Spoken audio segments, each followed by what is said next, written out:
Hello, I'm Hector Elizondo, Emmy Award-winning actor, and I want to talk to you about getting older. My body hurts, my joints ache, and sometimes I forget. I forget that doing all your own scenes for a movie isn't always the best decision. Especially when you're galloping side-saddle down a countryside road on a horse named Archibello, who seems to have only one speed, high. And pulling on his reins only seems to encourage him to go even faster. So, of course, my body hurts and my joints ache, but it's not because of my age. It's because I'm living my life. Oh, Archibello! Don't let life pass you by. Take care of your brain health. It may just help you stay on top of your game. As soon as this scene wraps, I'm going to kiss the ground, thank Archibello for his outstanding performance, feed him a carrot, and visit brainhealth.gov. Find out how you can make the most of your brain as you age at brainhealth.gov. Every day, 70,000 puppies or kittens are born in the U.S. Cute, right? Well, what's not cute is that half of all litters are accidents. And when a kitten has a litter of oopsies and a puppy has a litter of uh-ohs, pretty soon you have thousands and thousands of OMGs. And that leads to millions of pets being killed in shelters each year. But if 80% of people with pets say they believe in spaying and neutering, then what gives? Turns out that those sweet little fuzzballs can get pregnant sooner than you think. A lot sooner. But here's the good news. You can stop the accident before it happens. You just have to remember one number, 4, as in 4 months. When you bring home Maggie or Ruby or Puddles or Clyde, get them fixed at 4 months old. It can be old enough to get pregnant, and it's definitely young enough to make a difference. Prevent more. Fix at month 4. Visit fixat4.com for more information. Brought to you by Best Friends Animal Society. It took me a long time to be able to say Chandler has cancer, because that is such a scary word. St. Jude takes care of absolutely everything. And knowing that we don't have to pay for all of the medical expenses, that's huge. St. Jude allowed me to focus on being a mom to Bryce. And sometimes I'm just in awe of the impact St. Jude has, not only on this community, but the world. St. Jude is uniquely positioned to advance the cures of pediatric cancer, I think better than any other institution in the world. The contributions make a big difference. Donors are important to us because you get the feeling that you have a team behind you. We have the resources and we have the focus. And so if St. Jude doesn't do it, who will? St. Jude Children's Research Hospital. Finding cures. Saving children. Learn more at stjude.org. There's a threat targeting America. One that's growing fast, but may still be hard to see. Lyme disease. Spread by tiny ticks, often smaller than the head of a pin. This dangerous disease is now more widespread than West Nile, tuberculosis, and HIV/AIDS combined. And if left untreated, it can lead to arthritis, facial paralysis, and even memory and concentration problems, often called brain fog. As the threat of Lyme disease grows to more than 300,000 projected cases each year, it's time for us to target Lyme disease. That means checking for ticks when you've been outside, even in your own backyard. It means seeing a doctor if you experience the symptoms of Lyme disease, which can include joint pain, flu-like symptoms, fever, fatigue, or sometimes a bullseye-shaped rash. Set your sights on stopping Lyme. Learn how you can target Lyme disease at targetlyme.org. We're here early before they wake up. We stay late. We stay informed. We invest in the latest technology. We take the time to train the next generation of doctors and nurses. We work together to make sure we heal their bodies and their minds. We do this not because it's our job, but because this is about our veterans' lives. This is our mission. More than 300,000 of us working as one, together with families and loved ones. No matter where they live in this country, we'll be there. We all come together and stand together to serve our veterans. We stand strong, united. Stand with us in caring for our veterans.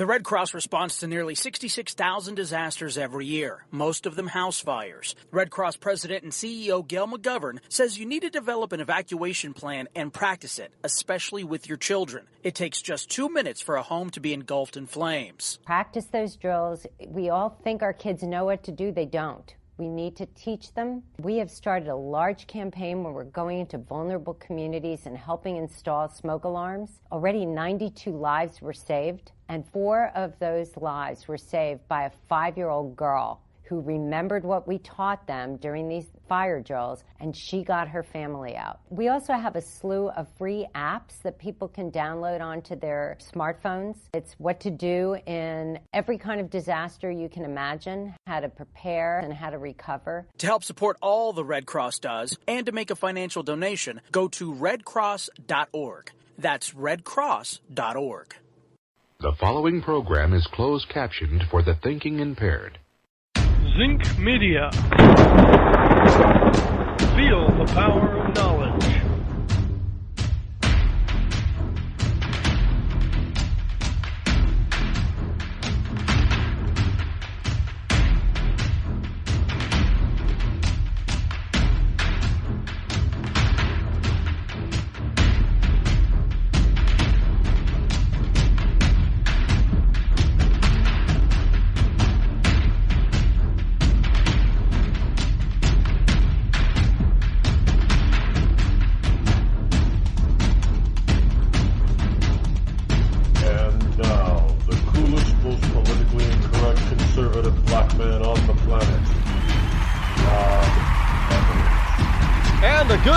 To you, welcome to Friday. Welcome to Freedom Friday. Yes, indeed, it is Friday morning, January number 19 in the year of our Lord 2018, as we prepare to slide on into the weekend and celebrate our increasing freedom here in the United States of America. Welcome aboard to the Rod Eccles Show. I am, of course, your lovable host, El Rod, coming to you live this morning from the Bunkerized Studio, located somewhere within the great grand state of New Hampshire. Yes, indeed. We have a lot to go and cover. Of course, it being Friday. It means that we take things a little bit lighter than we normally do during the rest of the week as we slide on into the weekend, celebrating our increasing amount of freedom. And people are... Last night, I'm a little bit tired this morning because I was up so late all over the web. Something has caught fire last night, and it was the hashtag of release the memo. Now, I don't know what some of our elected officials, and notice I'm not calling them leaders anymore because an elected person is not necessarily a leader. I'm sorry, they're not. They're an elected official. That's it. They're not necessarily. And we can see that we have a number of elected officials in Washington, D.C. and in state capitals all across the country that they're not what you would typically call leaders. So I'm not going to call them leaders anymore. But I don't know what some of our elected officials woke up to this morning in their various inboxes, from social media to email to... maybe there are a bunch of... I know some people were tweeting and gabbing and Facebooking and Weeming and LinkedIning and YouTubing and Instagramming. And I don't do Snapchat, but I guess Snapchat, there was a little bit going on Snapchat too about release the memo. And I don't know what all these elected officials are waking up to this morning, but it's about damn time. Now, if you want to know the reality of it, I understand everybody's anger. And notice, I did notice that a lot of liberals who are normally, I follow some liberals. I even pay attention to some liberals on various social media platforms. They were noticeably silent on this whole release the memo thing. Now, I understand. Now, there were some liberals that were out there saying, yeah, we want to know the truth too. And that's great. I'm glad that there are some liberal. If you're a liberal and you really want to know the truth, then I really wouldn't say you're a liberal. You're an old school Democrat. You're a John F. Kennedy type of Democrat. And the John F. Kennedy type of Democrat really is basically nothing more than today's modern moderate GOPer. I mean, Mitt Romney's an old school. Mitt Romney's a JFK Democrat. You might construe Mitch McConnell to be an old school JFK style Democrat. Now, this is back in a time when our country was far more to the right of center than it is today. The center of the aisle was a lot more to the right. Now, remember, folks, Ronald Reagan started out as a Democrat and became a Republican. Now, it isn't because he decided to move to the right. Understand, really, except for with a few exceptions, that's how far right the Democrat Party used to be. So I can understand a little bit how some people might think that the Republicans are the party of slavery and racist, because they're looking at it from a standpoint of the 40s, 50s, and 60s, when Democrats back then were far more conservative than they are today. There were some exceptions. You had Woodrow Wilson, an exception. You had who was just a communist, basically. Well, Woodrow Wilson was our first full-blown socialist president. FDR was our second. And believe it or not, Obama was the third.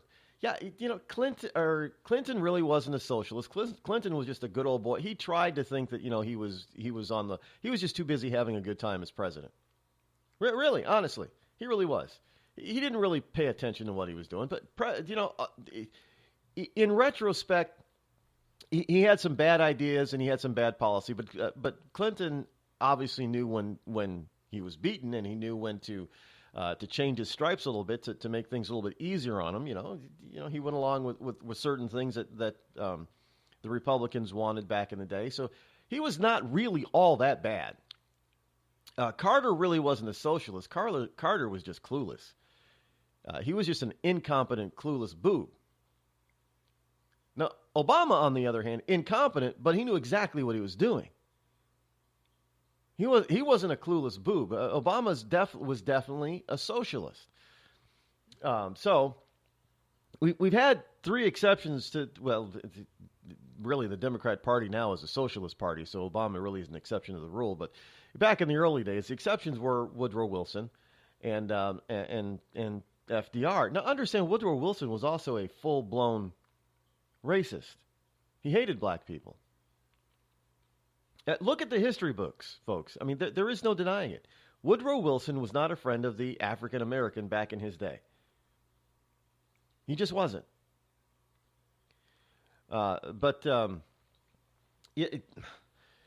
They were a lot more conservative than they are today. Today, the Democrat Party is just full-on socialism, leaning towards communism.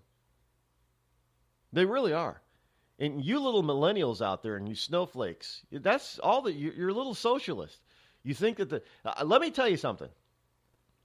Socialism and communism, wherever it has been tried on this planet at any time in history, has always failed. If it's still alive and ticking in some other country right now, and it is currently failing. And they're looking at ways and trying to get out of it.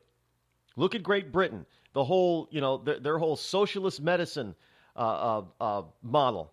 They're trying to backpedal on it now because it's too expensive. It doesn't work. And just recently, didn't they announce that some 50,000 so-called elective surgeries have been canceled? Well, I don't know about you, but if you're in pain or you need to get something medically fixed or medically cured, and the government comes down and says, well, this is elective, so we're going to put it off or even cancel it for a while, that's going to tick you off. I thought maybe we were supposed to be able to have health care and you were going to take care of me, government. And the government just said, well, too bad. So sad for you. And folks, this is what's happening up north in Canada. On a much smaller scale, yes. But look, one of the biggest industries that is still growing and going strong up there in Canada, even with Obamacare, the Affordable Care Act, which really wasn't affordable, is this whole notion of or this industry of medical vacations. And Canadians are not going to warm climates. In other words, they're not going in January from Toronto or Quebec or British Columbia down to Florida or Southern California. They're crossing the border into Washington State, into Minnesota and Michigan, Ohio, New York. Why? To get medically treated that they can't get up in Canada. Or they're put on some extremely long waiting list. This is ridiculous. And the problem, this whole notion that Canadians are too nice, it's hard to be mad at a Canadian. Well, it's really kind of true. Canadians they're so pleasant that they don't even want to yell at their own government. Really. I mean, I know Canadians. I talk to them every once in a while. I used to hang out with Canadians. We used to go up to Canada all the time when I was younger. We used to go to Kingston. We got invited to go to Ottawa Hull 3 years in a row and participate in their Canada Day, July 1st. So I know a lot of Canadians. Well, I still keep in touch with them. And nicest people you will ever meet. I remember one time, and I was a little embarrassed by it, but we were in central New York at my roller skating haunt at the time called Sportsorama. And there was a contingent of some of our Canadian friends had come down because we did something called all-night skates during the summer months, once a month. Basically, it went from 7 p.m. to 7 a.m. You roller skated all night, 12 hours of roller skating, yes. And they came down one summer night, and we were all just talking, and somebody was asking about one of our Canadian friends, and I was trying to describe who he was. And they weren't getting it. And I said, well, the fat one. Now, lo and behold, I didn't understand or realize that right next to me as I was saying that guy's parents was also. Now, he was like 17, 18 years old. He was not a kid. But his parents were there. Because they were there to talk to the management because to actually get us to come up to Ottawa Hull, our roller skating team, during July 1st. So they were there to talk to that. I didn't realize his parents were there. And somebody said, that's his parents, Rod. No, I looked over. I said, I'm sorry. And they looked at me and they smiled. They go, no, he is a little bit chubby, isn't he? And we all bust a gut.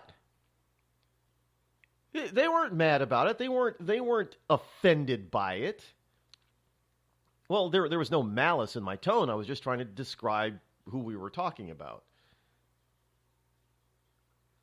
I'll never forget it. It was one of the funniest things, and it was just, normally people get up, parents, well, he's hefty, or he's husky, or he's just healthy, or, some parents get upset. Not these guys. Are you kidding? There's nothing that was going to tick them off. They were just pleasant people. And we had a good, every once in a while, whenever I get a chance to talk to him, he still brings it up. He says, yeah, I'm not fat anymore, Rod. So we still laugh about it. They're nice people, and I'm sorry that they got fooled into voting for Justin Trudeau and his ilk up there. I really feel for my Canadian brethren. I really do. But hey, this is what happens when even down here, well, they've stopped. But liberals down here, they used to come on with big smiles and they used to try to. They would try to fool you, but they do it in a pleasant way. I mean, let's face it, Bill Clinton was a pleasant fellow. Frankly, he was a disgusting guy, considering everything that he's been accused of by some pretty prominent and believable women, and some men who backed those women up. But Bill Clinton was a pleasant guy. Honestly, think about it. Let's go back to Jimmy Carter. Who is Jimmy Carter? I mean, the grin from Georgia, right? The peanut farmer. Came along with that big Georgia smile, and everybody just, oh, he's so nice. Carter was a nice guy. Who the hell could be mad or hate Michael Dukakis? Think about it. Well, he wasn't elected, but he was the governor of Massachusetts, and thankfully he didn't become president. But how the hell could you hate Michael Dukakis? He was a nice guy.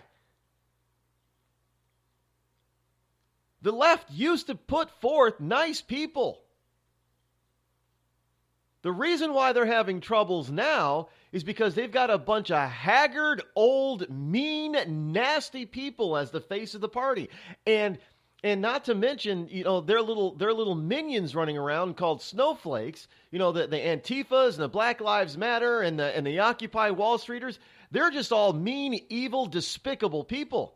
The whole notion that liberals and socialists were nice on the surface, at least, was shattered in this new century. They're terrible people. They're mean. They're nasty. They're destructive. I mean, look at Hillary Clinton. Anybody think Hillary Clinton's a nice woman? Even many of her closest friends, so-called friends, don't like her. I can't tell you how many people that were inside the Clinton inner circle that call that woman a bitch. And not the good kind. They're just mean, nasty, angry people. Look at Chuck Schumer. Just an evil, nasty man.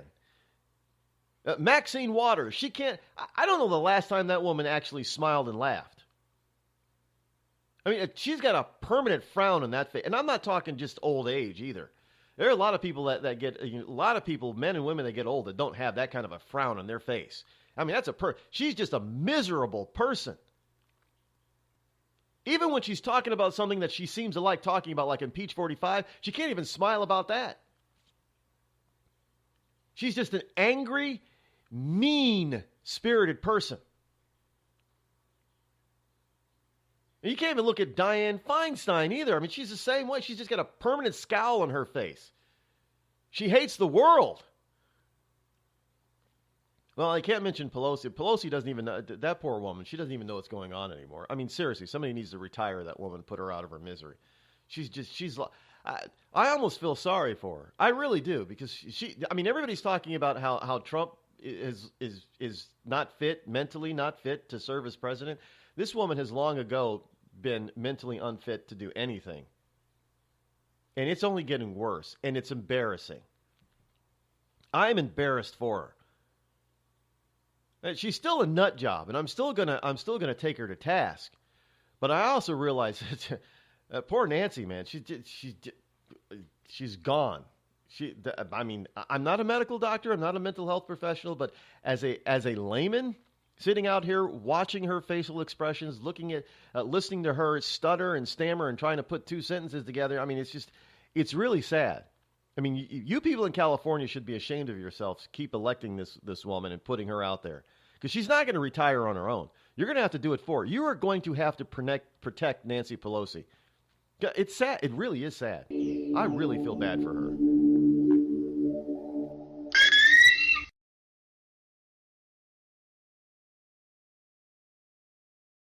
You're listening to me, your lovable host, Rod, here on the Rod Eccles Show. We've all heard of male enhancement, but now there's an expert on true male enhancement in the areas that really count. In Herb Ellis's book, Husband 2.0, Real Male Enhancement, you'll find answers to questions like, why doesn't she want to have sex? A quick start, quick results workout guide, plus what you can do as a side hustle to make money now. With all the great tips in this book, every man can benefit. Get the book, Husband 2.0, Real Male Enhancement, on Amazon.com. Tired of paying outrageous prices for Viagra? Well, we have great news for you. Now you can finally get Viagra at huge discounts. Healthy Man allows you to save up to $500 on Viagra. Why pay U.S. pharmacy prices of $15 per pill or more when you can get Viagra for less than $3 a pill? Call today and get 40 Viagra pills for only $99. This can cost as much as $600 at your local pharmacy. You can't afford not to call us. If you want Viagra at the lowest prices, never pay $15 $15 a pill pharmacy prices again. Get Viagra for less than $3 a pill. Call 800-595-2614 today and save up to $500 and get 40 pills for just $99. Healthy Man is fast, easy, and affordable. Operators are waiting at 595-2614 to take your call now. Call 800-595-2614. That's 800-595-2614. Again, 800-595-2614. It started with a knock, but it wouldn't end there. What happens in the story next, many wouldn't understand, and most wouldn't believe. 5 + 2 = Perfection by Samuel Rosette Jr. is a must-read. The scriptures within are reminders of the ancient past, and yet intriguingly infuses with texts which stand on the edge of the stage of relevancy. Available online at Westbow Press, Amazon, Books A Million, Barnes & Noble, and SamuelRosetteJr.com.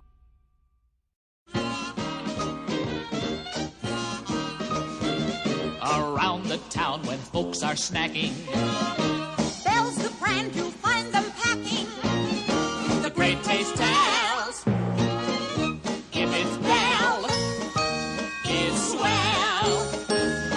At parties, dinner, or when you're lunching, Bell's the brand that gets you crunching. the great taste tells. If it's Bell, it's swell.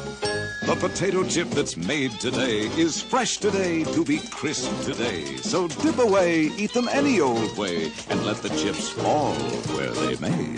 In the bag or boxed in the pack, Bell's the one that keeps you coming back. 'cause great taste tells. If it's Bell, it's swell. Bell, swell.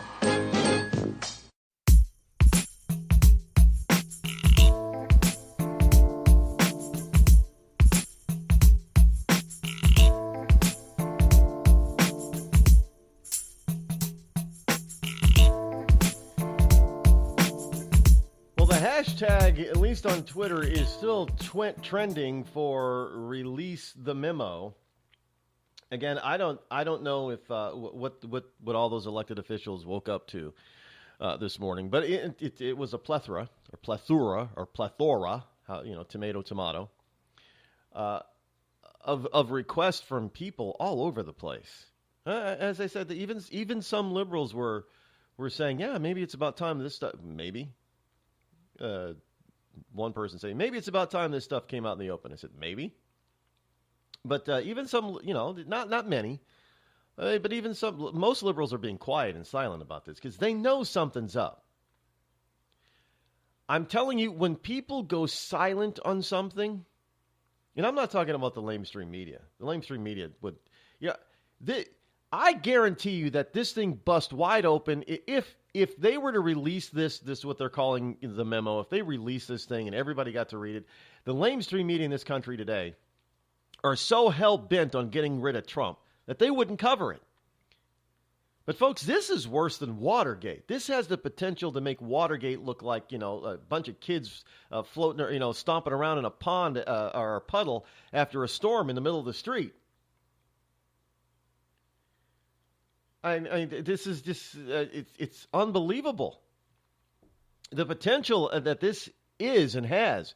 And frankly, I don't think a lot of people have a lot of expectations. I don't think their expectations are too high with this thing. I think it is going to be just about exactly what people think. And this is why it won't come out. The full details of this quote-unquote memo are not going to be known to the general public. They're not going to release it. I believe that it is going to convict. And when I say convict, I don't mean in a court of law. I think it's going to convict too many people on both sides of the political aisle. Trump has just upended everything. He's upended the status quo world like you have never seen before. They have no idea what the hell they're doing. They knew this was coming, by the way. They knew that if Donald Trump was elected president, this is exactly what was going to happen. Why do you think they were all running around like chickens with their heads cut off trying to prevent him from being elected?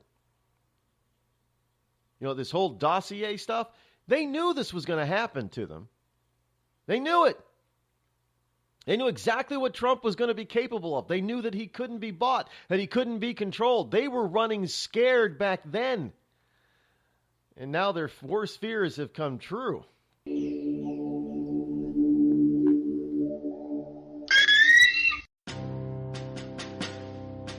On the battlefield, there's a saying America's military men and women live by. Never leave a fallen warrior behind. Ever. Off the battlefield, Wounded Warrior Project operates with the same goal. We leave no warrior behind. Wounded Warrior Project is a non-profit organization created to help our men and women returning home with the scars of war. Whether those scars are physical or mental, we're here to make sure that they heal. And whether it's helping those with post-traumatic stress disorder live a normal life again, or giving much-needed support to injured warriors in veterans' hospitals. Because no one deserves our help more than the men and women who risk their lives to keep us safe. Wounded Warrior Project. We never leave a fallen warrior behind. Ever. Learn more about what we do at woundedwarriorproject.org. Think fast. In the short time it takes to listen to this message, a small flame can turn into a big fire. Several minutes more, and thick, poisonous smoke may have filled your lungs and reduced your ability to respond. Give it 5, and your entire home may be filled with flames. Keep breathing. We've got you. Don't let your world go up in smoke. Have working smoke alarms and practice an escape plan for you and your loved ones. Learn more at usfa.fema.gov, because fire is everyone's fight. Have you mixed your pain meds, your sleep meds, your allergy meds? Call the Poison Helpline. Has your child eaten a tube of toothpaste, a chip of paint, a wild mushroom? Call the Poison Helpline. Have you been bitten by a spider, a snake, an insect? Call the Poison Helpline. Poisonings can happen at the home, on the job, or in the great outdoors. Call the Poison Helpline first for fast, free advice from medical professionals. Call 1-800-222-1222 anytime, anywhere. 1-800-222-1222. Save the number, save a life. Brought to you by the U.S. Department of Health and Human Services. Hi, I'm Hillary Duff. As a mom, I'm proud to support the March of Dimes in helping more women have full-term pregnancies and healthy babies. That's why I walk in March for Babies. The money we raise funds research and local programs that help babies overcome the challenges of premature birth and birth defects. Sign up today at marchforbabies.org. Together, we can help make healthier babies possible for thousands of families. It's pretty amazing when you consider that 7 years ago, we didn't have the treatments we have now. We cure 80% of children with cancer. Go back 50 years, we were curing 20 to 30%. This is the miracle story of modern medicine. We understand what makes this cancer tick. And of course, without donors from around the world, this just couldn't happen. There's one thing we're focused on, and that's beating this thing. St. Jude Children's Research Hospital. Finding cures, saving children. Learn more at stjude.org. It's Thursday night, and you're grabbing drinks with some friends. Started off with a pitcher for the table, which quickly becomes 2. There's pool. And there's the photo booth. All right, everybody squeeze in. Say cheese! Followed naturally by an order of wings. And another. Can we get some extra ranch sauce? Then there's the ceremonial nightcap. So what are we doing this weekend? And lastly, it's back to the car, which, if you're buzzed,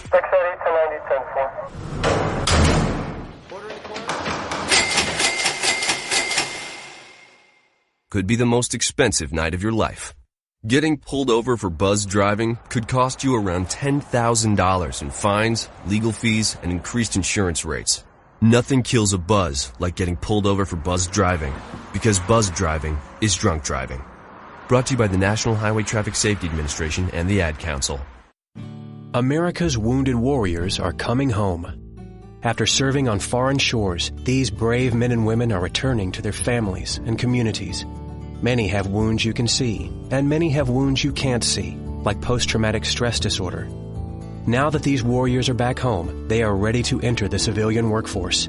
To help, Wounded Warrior Project has developed the Warriors to Work program, a career counseling service that helps warriors translate their military experience to the civilian workplace. These extraordinary men and women bring proven world-class job skills and a unique perspective on teamwork to the job. And to ensure the right warrior finds the right job, Wounded Warrior Project works with employers to find just the right match. When you hire a wounded warrior, you hire an intelligent, talented, and committed new employee. Contact Wounded Warrior Project at findwwp.org. Welcome home the brave.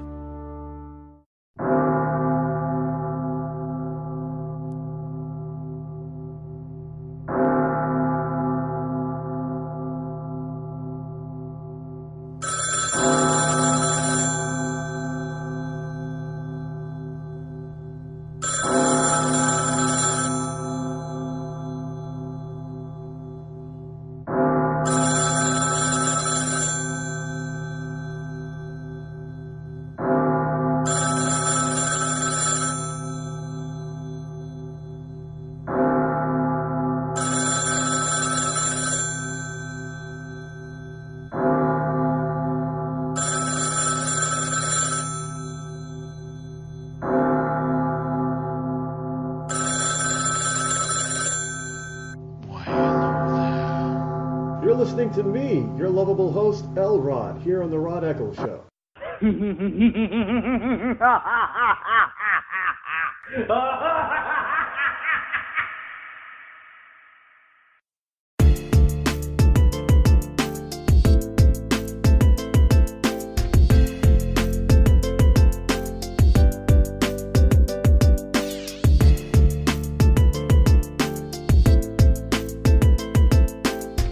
Y'all ready? Y'all ready to have some fun on this Friday, this Freedom Friday? Y'all ready? No, y'all ain't ready. Y'all ain't ready. You ready? Okay, let's do it. Hey, this whole notion about shutting down the government, folks. I mean, let's delve into this, shall we? I mean, now it is not even as. It's worse than what people are saying. Hey, it's 800,000 people, DACA, illegal immigrants, and the Democrats care more about 800,000 people than American. No, it's not 800,000. It's nearly 4. This whole DACA crap and this whole, not even talking about the full-blown amnesty. We're just talking about the whole DACA dreamer crap. Nearly 4 million people, covers nearly 4 million people, by the way, not 800,000. So they're trying to make you think that it's just a few people. Now, understand this. Now, you liberals that are listening, understand this very clearly. Put your ear closer to the radio receiver or whatever you're listening to, your speaker. Put your ear close to the speaker so you can hear this clear. Use your good ear. Whatever ear that you always stick your little your wireless headphone in for your phone, that's the ear you should be listening with right now. Put the speaker up to your ear so you can listen.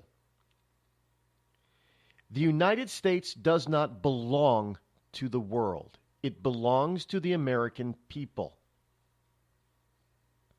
Does France belong to the world? The French would tell you no. They would tell, if you even said that in France, they'd go tell you F yourself because France belongs to the French. I mean, even Canadians don't even say that. Canada belongs to the world. No, it don't. Now, Canadians belong to the world, eh? No, they don't. They'd never say that. The United States does not belong to the world. By the way, if the United States belonged to the world, do you know what that would make us that the left always hates? And they always say, we can't be the world police. Well, guess what? If we belong to the world, then yeah, we are required to be the world police. You can't have it both ways. Oh, yeah, the United States belongs to the world. But you know what? We don't got to do anything to help the world, protect the world, do anything in the world. Yeah, because we're not the world police. But we belong to the world. Huh? Can anybody tell me how stupid can you be? How stupid do you think we are? We have got the Democratic Party that is on record talking about, and with a smile. Anybody see Chuck Schumer smiling about this shit? The little evil elf is smiling about possibly shutting down the government over this whole DACA stuff. And he says it's only 800,000 illegal immigrants are more important to the Democratic Party than military people and military families and black and brown kids in this country. If you think that the Republican Party is the party of racism and racists, what the hell do you think that the white Democrats are doing right now in Washington, D.C.? They are preparing and trying to blame the Republicans for shutting down the government because the Republicans will not fall for this bullshit about this old DACA and DREAMA crap. You got black kids in Chicago, in Detroit, in New York City, in LA, and everywhere else across this country that have got some freaking dreams too. And they were born here. And you want to tell me that they don't matter, because that's exactly what the Democrat Party has just told every single brown, black, and yellow child in this country. You come second to a bunch of brown illegals. And if you're a poor little white kid, oh, well, the problem is you're white. You're privileged anyway, so you don't need any help from us.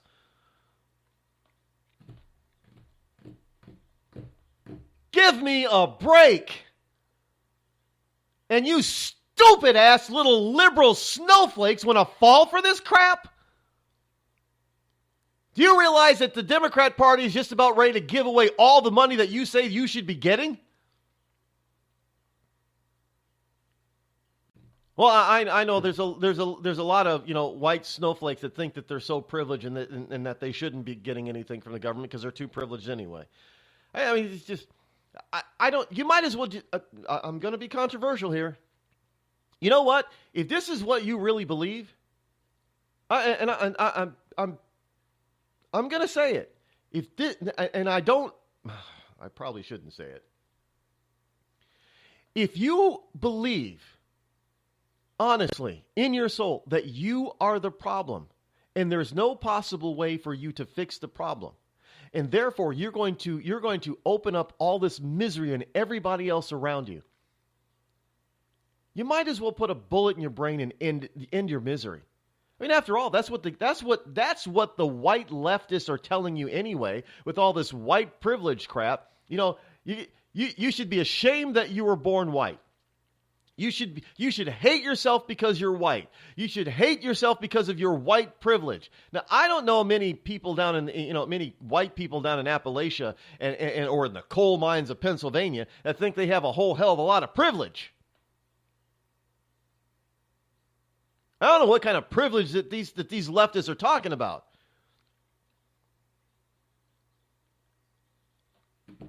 You might as well if it's that bad, if you think being white is that bad, you might as well self-deport yourself into all these so-called FEMA camps that Obama opened up around the country and just rid the rest of the country of your ilk. But you know what? You don't believe any of that bullshit that you're telling everybody else because you won't do it. But yet and still you'll run around and talk about, oh, it's just not fair. I mean, this country belongs to everybody. No, it doesn't. It belongs to the people who are born here. Now, I am sorry. Well, I'm sorry for not being sorry.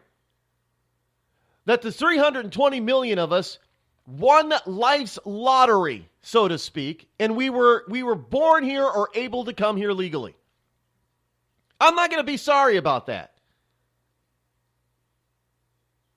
I mean, look, there are plenty of places in the rest of the world that are not all that bad. I have lived in or visited many places. Now, France doesn't seem to be all that bad. I don't see a bunch of French people trying to get out of the country en masse.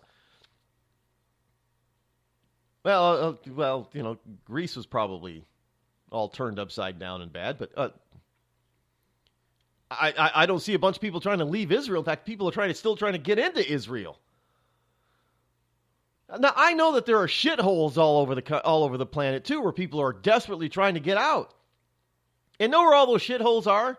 There's not a single shithole that people are trying to get out of that is a true democracy government. These are all dictatorships. Cuba, Oh, yeah, dictatorship. Corrupt. Haiti, dictatorship. Corrupt. No, you're elected. No, it's a dictatorship that's corrupt. The Dominican Republic went through this through the 80s. It was they cleaned up their act a lot in the Dominican Republic. But it was a big shithole in the 80s. Yeah, Venezuela now, dictatorship. I mean, it's such a shithole that now they won't even let people leave Venezuela. You got to sneak out like they used to do in the old USSR. We don't belong to the world. We belong to the people of the United States of America who are U.S. citizens, period. And we come first. If I lived in Mexico, I'd have to say Mexicans come first. It's only natural, only fair. Well, why would you want to be first in Mexico? Why? Are you saying Mexico's a shithole?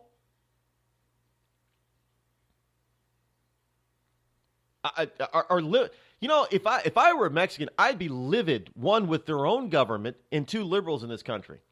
Because their own government and liberals in this country are telling Mexicans that they're worthless pieces of crap in a shithole. And that they need to get out. I mean, seriously. Think about this. There is very little economic opportunity down in Mexico. It is so bad in Mexico that those people have got to risk their lives to come across the border illegally in various spots across our southern border in this country. And then they have to run and hide. They hide for sometimes 30 or 40 years, the rest of their adult life. They're hiding from our government because they're too afraid to get sent back to their own country of Mexico, which is a shithole. Now, whose fault is that? Is it ours? No. How many jobs have we sent to Mexico? You know, with the NAFTA thing in the 90s and early 2000s, there were a ton of jobs that went down there. Americans were losing their jobs left and right. But guess what? Mexico is still obviously a shithole because they're still coming across the border. And yet we're supposed to say, oh, we're sorry. We gave you half of our jobs. How the hell are you still a shit? People should be wanting to cross the border going the other way because that's where all the jobs went.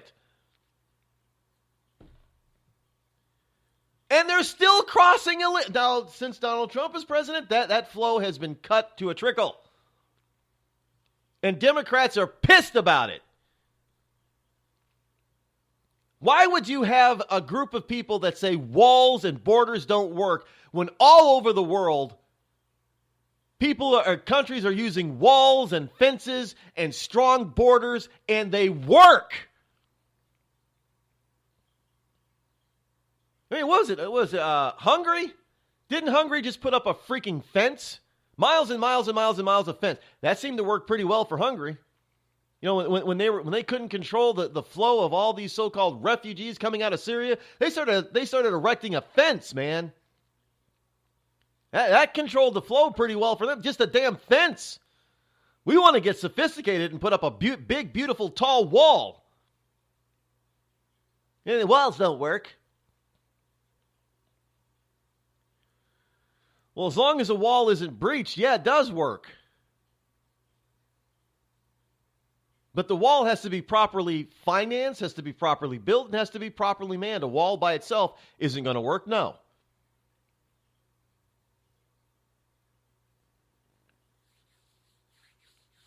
I mean, this whole notion that we belong to the world. Well, I don't. You know what? My country doesn't belong to the world. My state doesn't belong to the world. My state belongs to me and those who live here. New Hampshire doesn't belong to Massachusetts. Massachusetts doesn't belong to New Hampshire. So I don't know what country you're living in. The United States doesn't belong to the world. It belongs to the legal citizens of this country. Plain and simple. And those people who are born here have dreams. If they're, hell, with all the abortion going on, if they're lucky enough to be born, they have dreams. I mean, you got Jeff Bezos. What is he opening up? $33 million. He opened up his wallet, $33 million And he's going to have $33 million worth of scholarships to illegal dreamers. How about you spend that money on the inner city? Rich white guy. Is he spending? Does he have any scholarships for poor black kids or poor brown kids in the cities where he's located? Out there in California? No. Any poor? Well, not California. What is it? Amazon's up north in Washington State, right? Any scholarships for them? No. Huh. Any of these wonderful liberals who are claiming that, you know, we got to let in, we got to save the immigrant, we got to save the illegal, we got to save it's not their fault they were brought here. Well, you know what? They were given the opportunity, and don't give me this. Well, we're deporting some of them, Rod, that have self-reported, that have registered themselves. Oh, BS. We do not, unless they've done something wrong. If they've broken a law, if they've been accused of or committed a felonious crime, they're not going anywhere. And don't you're here for 20 or 30 years and you didn't do a damn thing to try to make yourself legal. You get married to an American, you have kids, so you got a double anchor right there to help you stay, and you still don't do anything about it. You still run and hide.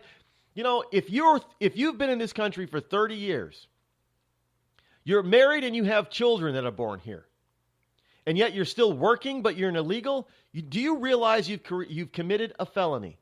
It's called identity theft, because you've got to have a social security number, and if you haven't been given one by the government, it means you stole it. That's a felony. That's a first-class ticket out of here.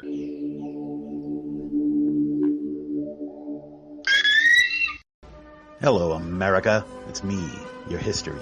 I remember a time when we thumbed our nose in a king's face, sent him packing. And when fascists and emperors talked a little bit too loud, we showed up, tore their cities to the ground, and then rebuilt them just to prove we could. We put men on the moon, we won a Cold War, and we elected fearless leaders who led fearless people.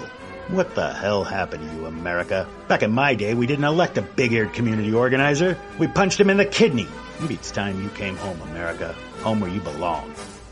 We've all heard of male enhancement, but now there's an expert on true male enhancement in the areas that really count. In Herb Ellis's book, Husband 2.0, Real Male Enhancement, you'll find answers to questions like, why doesn't she want to have sex? A quick start, quick results workout guide, plus what you can do as a side hustle to make money now. With all the great tips in this book, every man can benefit.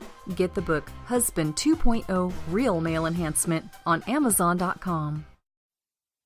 Tired of paying outrageous prices for Viagra? Well, we have great news for you. Now you can finally get Viagra at huge discounts. Healthy Man allows you to save up to $500 on Viagra. Why pay U.S. pharmacy prices of $15 per pill or more when you can get Viagra for less than $3 a pill? Call today and get 40 Viagra pills for only $99. This can cost as much as $600 at your local pharmacy. You can't afford not to call us. If you want Viagra at the lowest prices, never pay $15 a pill pharmacy prices again. Get Viagra for less than $3 a pill. Call 800-595-2614 today and save up to $500 and get 40 pills for just $99. Healthy Man is fast, easy, and affordable. Operators are waiting at 595-2614 to take your call now. Call 800-595-2614. That's 800-595-2614. Again, 800-595-2614.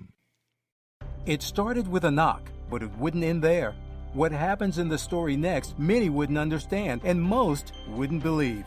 5 + 2 = Perfection by Samuel Rosette Jr. is a must-read. The scriptures within are reminders of the ancient past, and yet intriguingly infuses with texts which stand on the edge of the stage of relevancy. Available online at Westbow Press, Amazon, Books A Million, Barnes & Noble, and SamuelRosetteJr.com.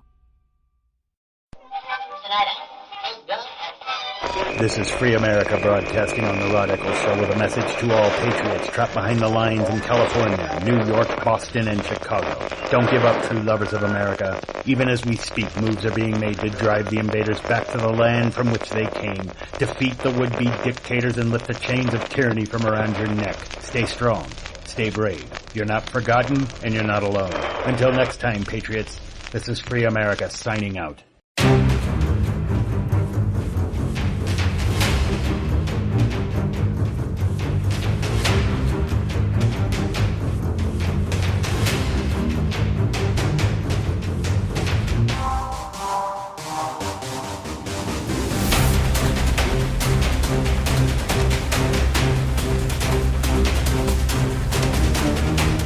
It's Friday, and we're running at the liberals like you would not believe. That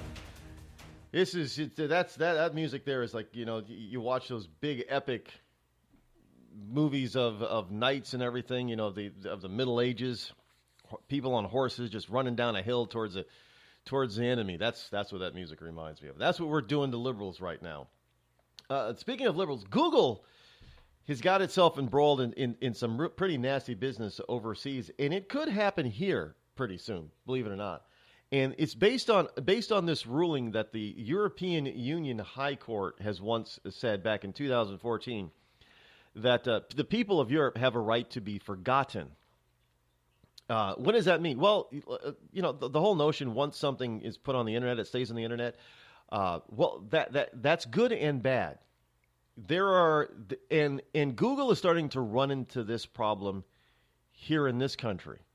Now, I haven't seen any signs of a major lawsuit on this yet, but it is coming.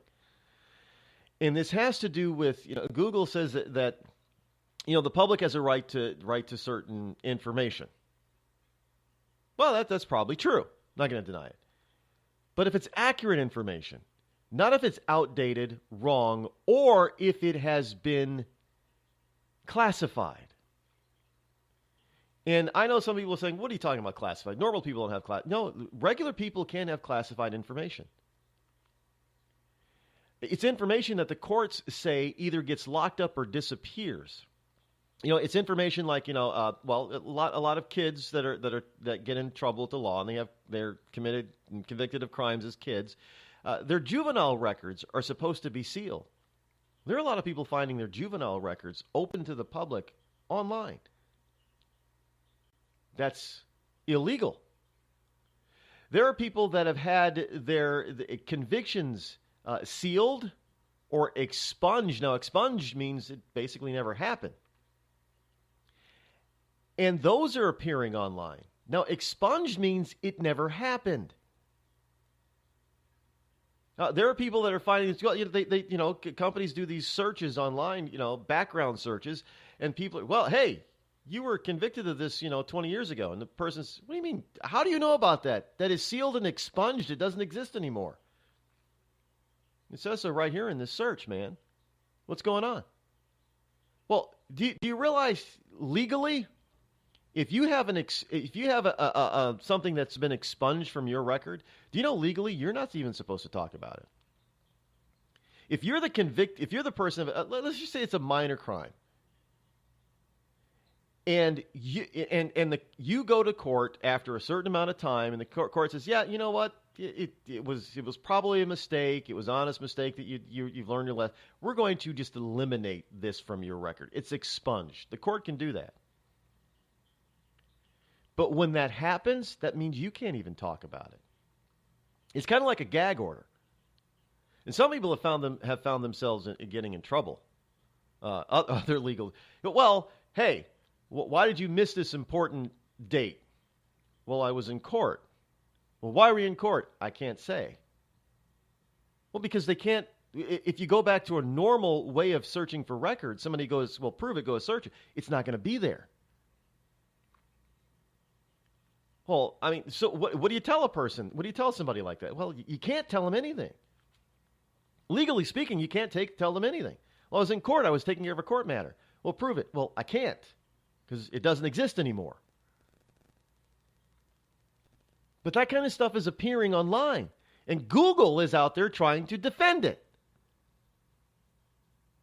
I mean, this is just insidious, folks. It really is just insidious. Oh, but, there are people that just love Google to death. You're listening to The Rod Eccles Show. Let truth be told. Have you ever thought to yourself, I'm a leftist elite Hollywood a-hole? If so, good news. The Rod Eccles Hollywood Community College is now open, featuring such courses as unemployment is not paid vacation. No, Americans don't want to spend $19 for an order of french fries, and the ever popular shut the hell up. Why, just listen to this big-time celebrity endorsement. I'm not Rosie O'Donnell, and I think this school's offensive, sexist, and racist. And I think you're a giant a-hole who needs to shut the hell up. Hey, we teach a course in that. The Rod Eccles Hollywood Community College, where being an a-hole is not a guarantee you'll be an A student. And now, a message from the American Migraine Foundation. It's an absolute nightmare. I was terrified. It was like your head's gonna explode.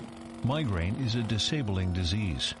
Just all of a sudden couldn't see. Migraine has ruined my life. Absolutely terrifying. There's pain that does not stop. It's a throbbing, pulsing, banging, hammering feeling in your head. 36 million Americans suffer.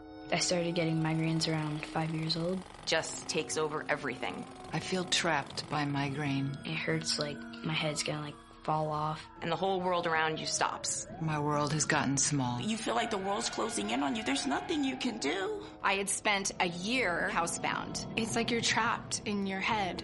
There's no escaping it. You can't leave your body. Don't suffer alone. Make your move against migraine. Visit AmericanMigraineFoundation.org to find help, learn more, and get connected. The Red Cross responds to nearly 66,000 disasters every year, most of them house fires. Red Cross President and CEO Gail McGovern says you need to develop an evacuation plan and practice it, especially with your children. It takes just 2 minutes for a home to be engulfed in flames. Practice those drills. We all think our kids know what to do. They don't. We need to teach them. We have started a large campaign where we're going into vulnerable communities and helping install smoke alarms. Already 92 lives were saved, and 4 of those lives were saved by a 5-year-old girl who remembered what we taught them during these fire drills, and she got her family out. We also have a slew of free apps that people can download onto their smartphones. It's what to do in every kind of disaster you can imagine, how to prepare and how to recover. To help support all the Red Cross does and to make a financial donation, go to redcross.org. That's redcross.org. See that cute little dog in the pet store window?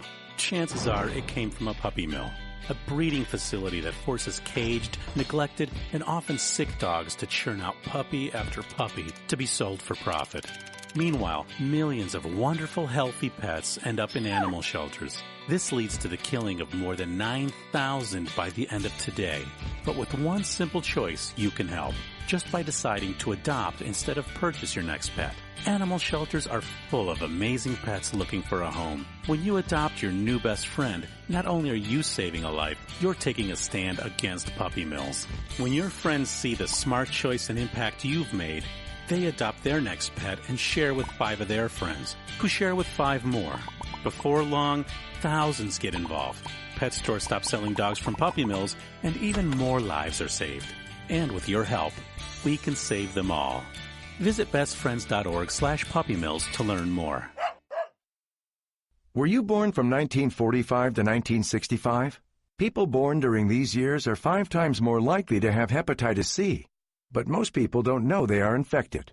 So even if you try to eat right, exercise, and take care of yourself, you can still have hepatitis C, a serious liver disease that often has no symptoms. In fact, people can live with hepatitis C for decades without feeling or looking sick. But over time, hepatitis C can cause serious health problems, including liver damage, liver failure, or even liver cancer. Getting tested is the only way to know if you're infected with hepatitis C. That's why the CDC recommends everyone born from 1945 to 1965 get a blood test for hepatitis C. Treatments are available that can cure this disease. So talk to your doctor about getting tested. It could save your life. A message from the CDC. It's Thursday night, and you're grabbing drinks with some friends. Started off with a pitcher for the table, which quickly becomes 2. There's pool.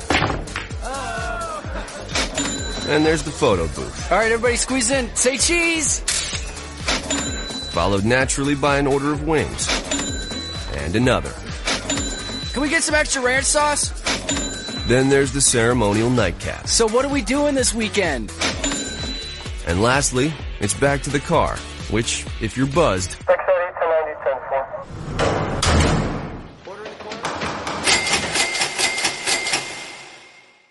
could be the most expensive night of your life. Getting pulled over for buzzed driving could cost you around $10,000 in fines, legal fees, and increased insurance rates. Nothing kills a buzz like getting pulled over for buzzed driving, because buzzed driving is drunk driving. Brought to you by the National Highway Traffic Safety Administration and the Ad Council. Battles aren't won solely on the field. That's a common misconception. Battles are won within, over enemies of fear, enemies of doubt. In that place where promises are kept. Promises to oneself. This is a physical training event! Promises to one's community. Helping people move debris out of their house. Promises to one's country. In the heart of every Marine, you'll find a promise. A promise forever kept. A promise of battles won.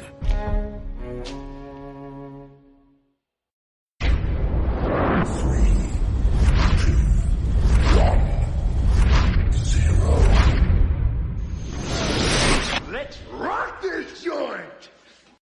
Zinc Media. Feel the power of knowledge.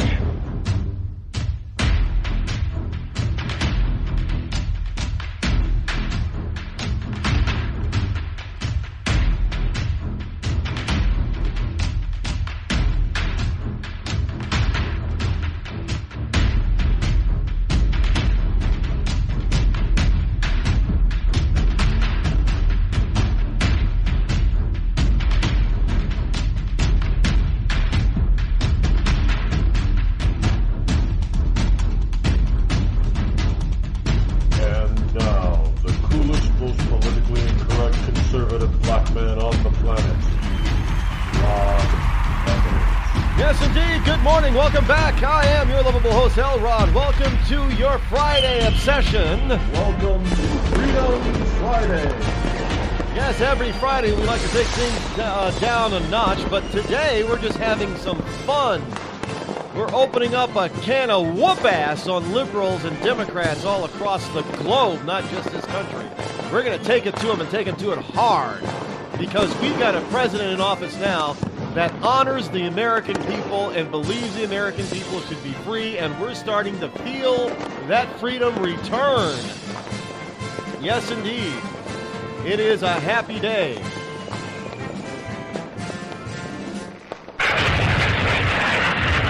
And here it is, Friday, January number 19 in the year of our Lord of 2018. Welcome back. Welcome aboard. If you have never listened to this program before, all I can say is put your seatbelt on, because you are in for not a bumpy ride, but a fast ride. And this is a ride like you have never, ever experienced on the air before. I do like to thank all of you liberty lovers and ecclesiastites all around the globe who continue to support and tune into this program. It is amazing. I do thank you from the bottom of my heart. I am very humble that people would even just one other person besides myself would even tune in to listen to me. I mean, it's a humbling experience. It really is. I can't believe it's only by the grace of God. Seriously, I give all thanks. Whatever talent I have, it's not mine. He's the one that gave it to me. I believe, honestly, that if you do not attempt to utilize your God-given talents to the fullest of your ability to do so, I think that's a sin. You're wasting it. You can't waste talent. God don't make no junk, by the way. He just doesn't. And speaking of that, let's do a recap for the week a little bit, shall we? Now, early in this week, we had the liberals going ape gaga over something Trump didn't actually really say. But, Dickie Durbin out there, the lying piece of crap excrement that he is was running around telling everybody that Donald Trump called Haiti and a bunch of African countries shit shows or shitholes. And there are a lot of people, including some Democrats, who agreed and said, well, even if he didn't actually say those words about those countries, they really are kind of shitholes. And then, of course, there was his whole exam. Oh, but the president, he's not 6'3", he's 6'2", that makes him obese. And they were just pounding on this guy for being what they call fat. And they were arguing, trying to make people see that he just wasn't fat, he was obese. Now, aren't these the same people? Now think about this. Aren't these the same people who were running around before Donald Trump became president, running around talking about how people should not fat shame? Isn't that was a trending topic at one point, fat shaming. It's bullying to fat shame somebody. Remember that? Anybody remember that? How come nobody else is talking about this? I haven't heard a single bigwig talking head out there bringing this down up on the heads of the liberals. You were the people that told everybody who had this, these are plus models. Why are you calling them plus models? Are you trying to fat shame them? They're just models. Look, they're beautiful. So what if they're 5'5", 200 pounds? She's a beautiful girl. She's a beautiful woman. Who cares if that guy over there, he's a little husky, a little round. He doesn't have a very narrow waist and a muscular chest. So what if he's a little bit puffy or round? He's a handsome man. And he can be a great model too. And they're out there modeling clothes. And we were, if we ever thought that somebody needed to go on a diet, hey, you should go on a diet. You're fat shaming. Don't bully me by fat shaming me. Isn't this what we were getting from the left for a lot of years? And it just wasn't just a recent thing. Ever since the 2000s, at least, we were told about fat shaming and fat kids in school being bullied by skinny kids in school. We weren't allowed to fat shame anymore. It was a bad, bad, bad thing.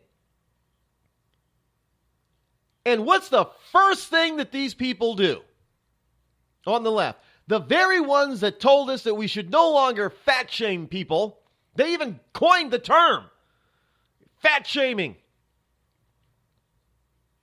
We didn't come up with that term. That was a leftist term. They came up with the whole damn thing. You're fat shaming. Don't fat shame me. Don't fat shame that kid. Don't fat shame that woman. All about these. And what did they do with some of the models? With some of their wonderful fashion icons, because they were using what most people consider to be drug-induced or looking or emaciated models. Remember how skinny they were? And remember when the Abercrombie and Fitch guy, the CEO of Abercrombie and Fitch, well, the ex-CEO, when he said our clothes, because he didn't have clothing that would fit fat people. He said, our clothes aren't for everybody. They're only for good-looking people and only for cool people.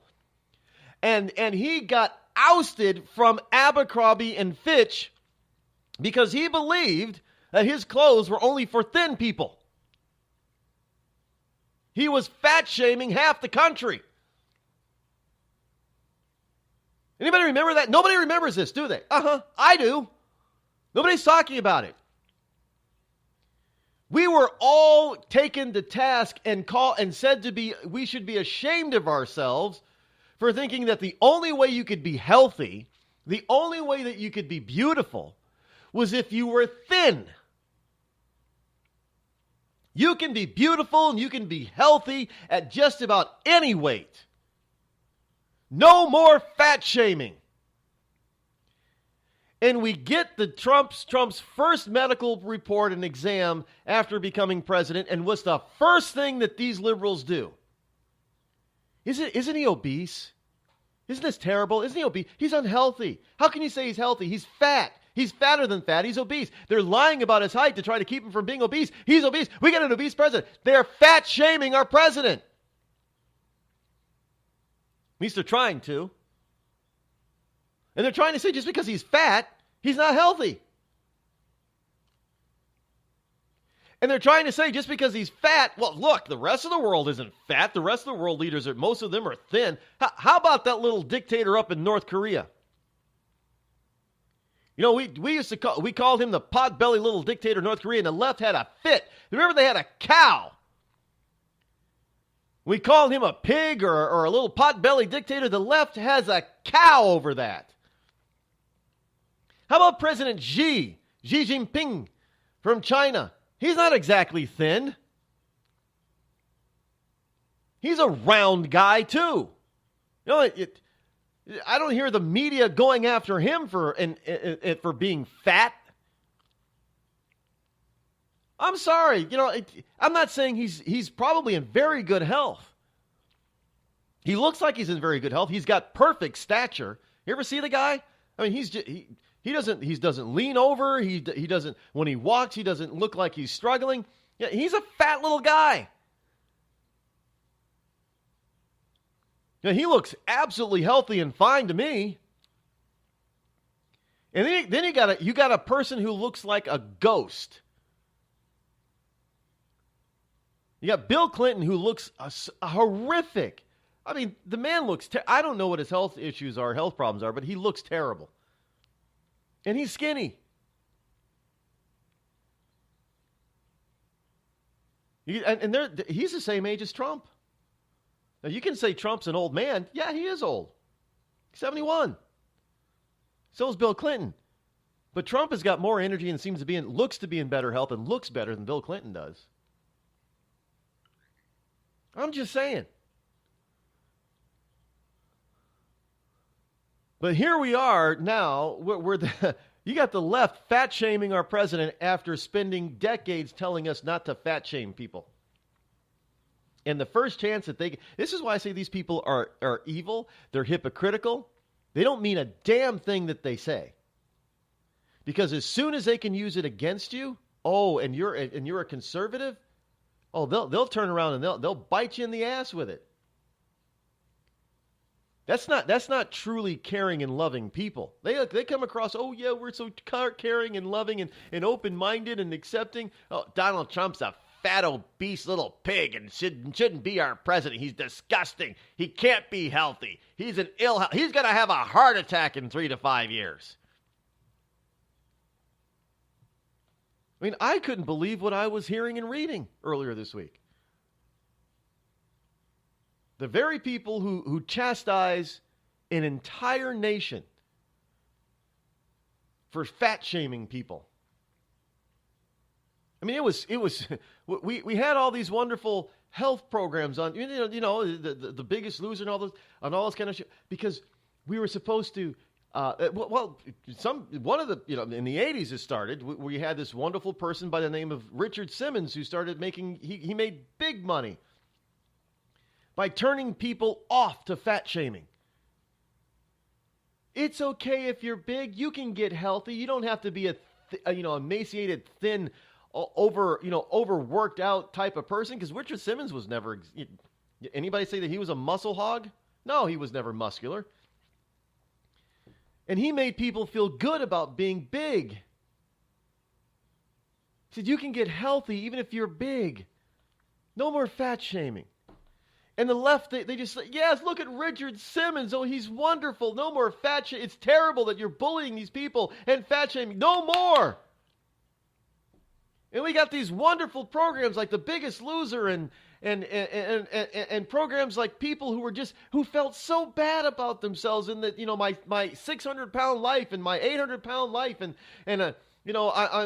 programs about people going and losing weight and getting plastic surgery and liposuction and all this kind of stuff in order to feel good about themselves. And we were all told we're supposed to help them and feel good about themselves, accept who they are right then and there, because even if they were to lose the weight, they still would like themselves. We had to make them like themselves and help them like themselves first. Remember all this stuff?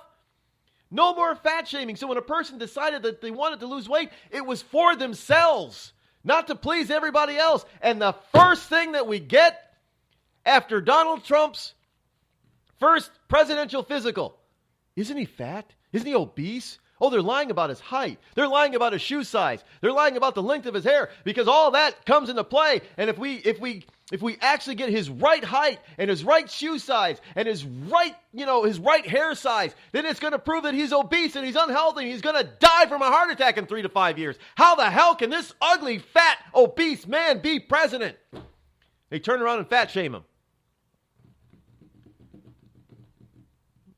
Anybody else telling you this? No, don't think so. No, what they want to tell you is that while we are fat-shaming our president, we want to sneak in and give amnesty to some nearly 4 million DACA and Dreamers. And so all of you poor little black children, you poor little black children, and you poor little brown children that are legal American citizens, even if you's born here, you're going to take a back seat to those DACA and Dreamers, because you don't count no more. And if you fat, well, you probably just like Donald Trump then.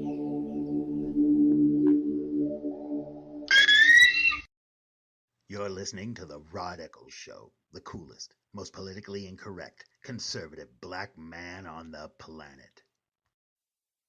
Tired of paying outrageous prices for Viagra? Well, we have great news for you. Now you can finally get Viagra at huge discounts. Healthy Man allows you to save up to $500 on Viagra. Why pay U.S. pharmacy prices of $15 per pill or more when you can get Viagra for less than $3 a pill? Call today and get 40 Viagra pills for only $99. This can cost as much as $600 at your local pharmacy. You can't afford not to call us. If you want Viagra at the lowest prices, never pay $15 a pill pharmacy prices again. Get Viagra for less than $3 a pill. Call 800-595-2614 today and save up to $500 and get 40 pills for just $99. Healthy Man is fast, easy, and affordable. Operators are waiting at 595-2614 to take your call now. Call 800-595-2614. That's 800-595-2614. Again, 800-595-2614. We've all heard of male enhancement, but now there's an expert on true male enhancement in the areas that really count. In Herb Ellis's book, Husband 2.0, Real Male Enhancement, you'll find answers to questions like, why doesn't she want to have sex? A quick start, quick results workout guide, plus what you can do as a side hustle to make money now. With all the great tips in this book, every man can benefit. Get the book, Husband 2.0, Real Male Enhancement, on Amazon.com. It started with a knock, but it wouldn't end there. What happens in the story next, many wouldn't understand, and most wouldn't believe. 5 + 2 = Perfection by Samuel Rosette Jr. is a must-read. The scriptures within are reminders of the ancient past, and yet intriguingly infuses with texts which stand on the edge of the stage of relevancy. Available online at Westbow Press, Amazon, Books A Million, Barnes & Noble, and SamuelRosetteJr.com. You know, a couple of weeks ago, a long-haired young person came into our bank and said to me, I bet you won't lend me money to buy an electric guitar. Well, he was making $100 a week, and he was over 18, and I said, I bet you I will lend you money to buy an electric guitar. And I did. So what happens? The punk gets busted for possession of dangerous drugs, and we're out $350. There's one thing about kids nowadays. You don't have to give them credit. Universal Bank. We trust you. About as far as we can throw you.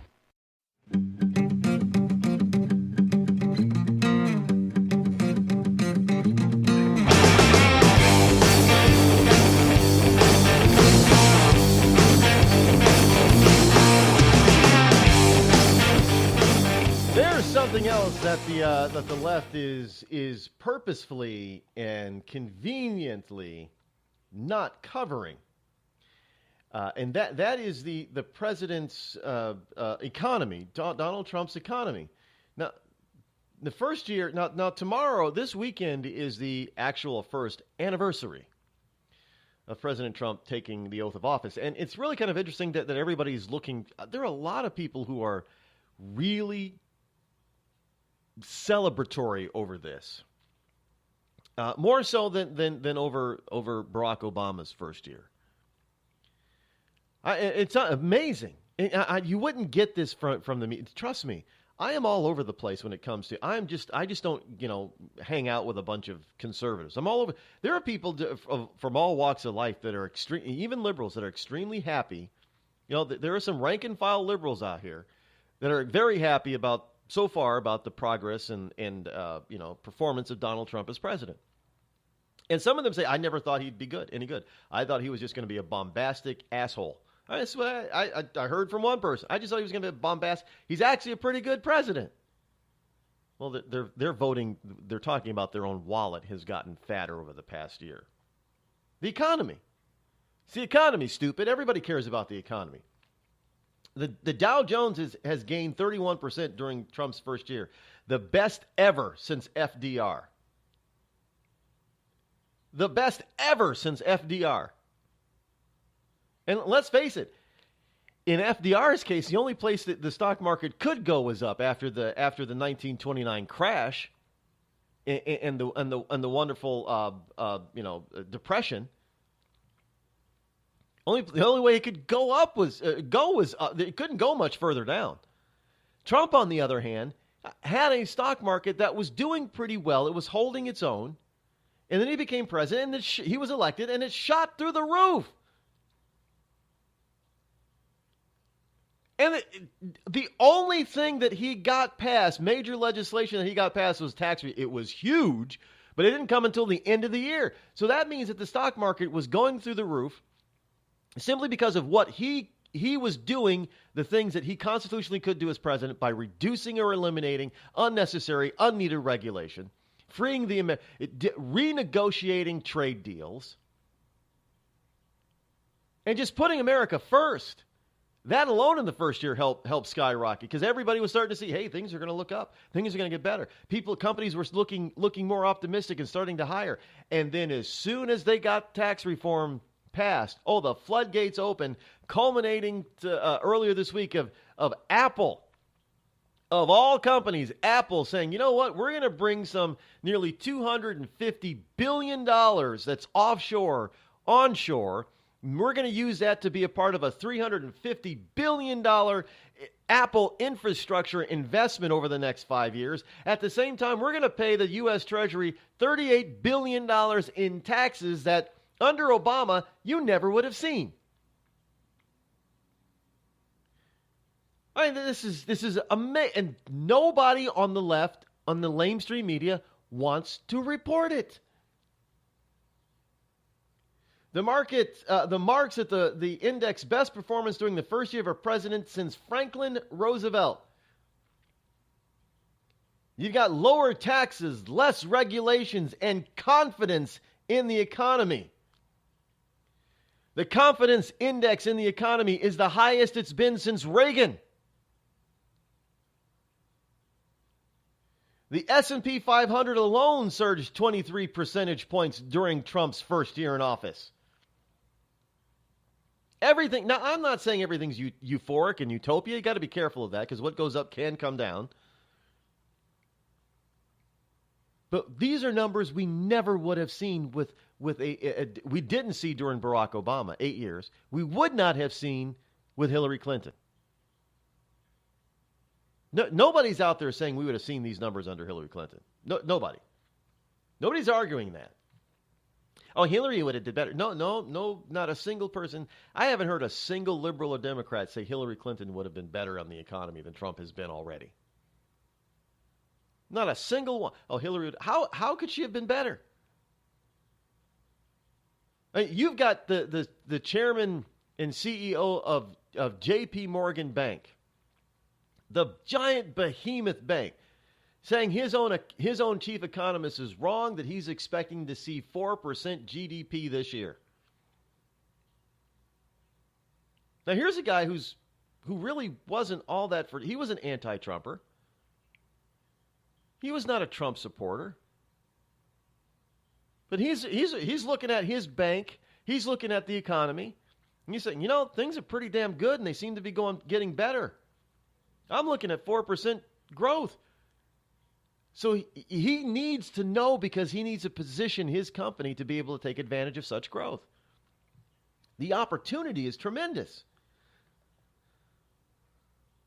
And he doesn't want to sit around wasting it. Indeed, Apple isn't.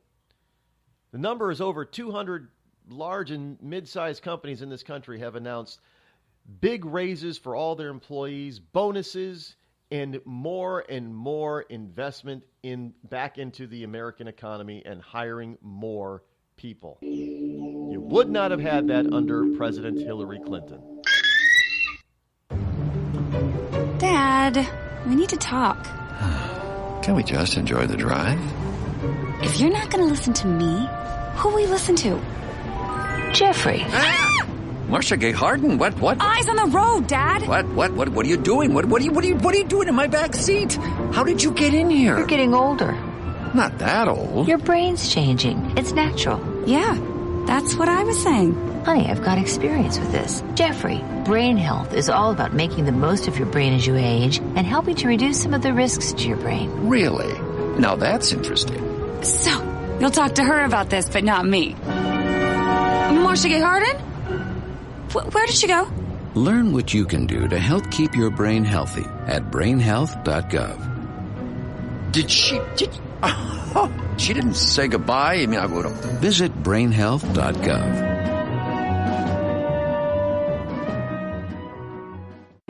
Every day, 70,000 puppies or kittens are born in the U.S. Cute, right?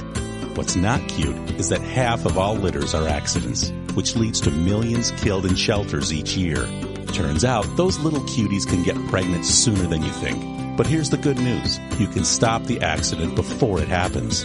When you bring home a pet, get them fixed at 4 months old. Prevent more. Fix at month 4. Visit fixat4.com for more information. Brought to you by Best Friends Animal Society. There's a threat targeting America. One that's growing fast, but may still be hard to see. Lyme disease. Spread by tiny ticks, often smaller than the head of a pin. This dangerous disease is now more widespread than West Nile, tuberculosis, and HIV/AIDS combined. And if left untreated, it can lead to arthritis, facial paralysis, and even memory and concentration problems, often called brain fog. As the threat of Lyme disease grows to more than 300,000 projected cases each year, it's time for us to target Lyme disease. That means checking for ticks when you've been outside, even in your own backyard. It means seeing a doctor if you experience the symptoms of Lyme disease, which can include joint pain, flu-like symptoms, fever, fatigue, or sometimes a bullseye-shaped rash. Set your sights on stopping Lyme. Learn how you can target Lyme disease at targetlyme.org. Battles aren't won solely on the field. That's a common misconception. Battles are won within, over enemies of fear, enemies of doubt. In that place where promises are kept. Promises to oneself. This is a physical training event! Promises to one's community. Helping people move debris out of their house. Promises to one's country. In the heart of every Marine, you'll find a promise. A promise forever kept. A promise of battles won.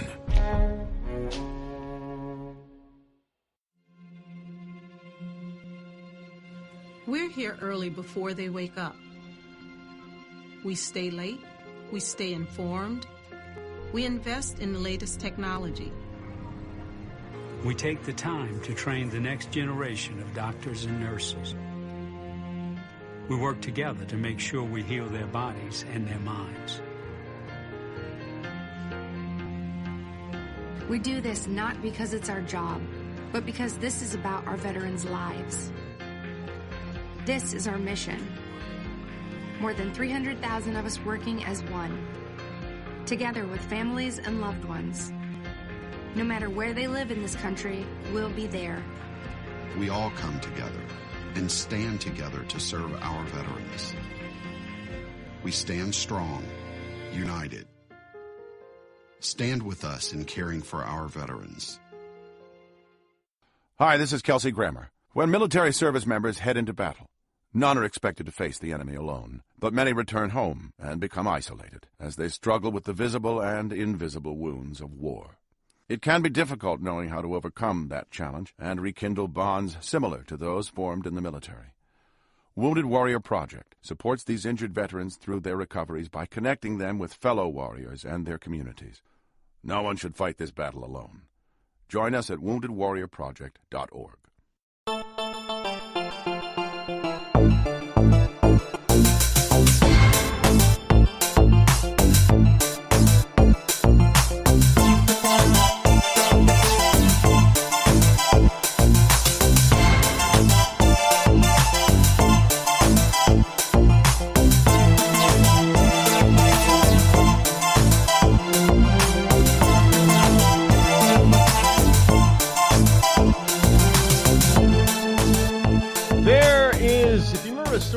A few weeks ago I brought to you about what happened out there in Iowa. By the way, Idaho is still growing by leaps and bounds. I got a story here about California. Something is happening out in the paper pile. Something's happening out in California that people probably should know. You need to know this one. But first, this update on the story out of Iowa.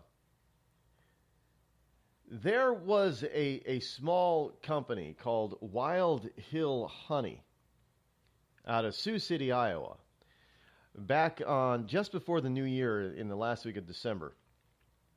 The owners went out to check on their beehives, some 50 of them, evidently, 50 hives with a total of more than 500,000 bees, to find every single one of them had been destroyed, and almost 100%, more than 99% of the bees at that particular point in time were dead. And it was a financial loss of over $60,000 to these two honey farmers, if you will, beekeepers. Well, evidently, earlier this week, a couple of days ago, two boys were arrested and charged with the crime. Now, you're not going to believe how old these two are. 12 and 13 years old. Yes, Des Moines, Iowa. Sioux City, Iowa, excuse me. Sioux City, Iowa Police Department said Wednesday 2 boys aged 12 and 13 have been arrested in connection with the beehive incident, which drew ire from people across the country and garnered national and international media coverage. They are, however, charged as juveniles, and thus their names have not been released due to state privacy laws for juveniles. Now they've been charged each with 3 felonies and a misdemeanor, which could land them in prison for up to 10 years and a $10,000 fine each. I don't think that's enough, considering that they did $60,000 in damage. Not to mention just murdered bees. I mean, it's just who would do such a thing? Why would you do such a thing? Well, obviously we can't find out or know the answer to that because they're juveniles and they're protected under, juvenile privacy. The only thing is that these parents might be held accountable. Now I don't know, how complicit the parents might have been in this. I mean, look, you let your kid go outside and play. I don't think most, unless the parents are directing them to go, hey, go to your neighbors over there because, the bee stung me last year. Go kill all the bees. Unless a parent is doing that, I don't think most parents are going to expect that their kid, their 12 or 13-year-old, is going to go out and do such a thing. And if they knew that they would, they'd probably stop them.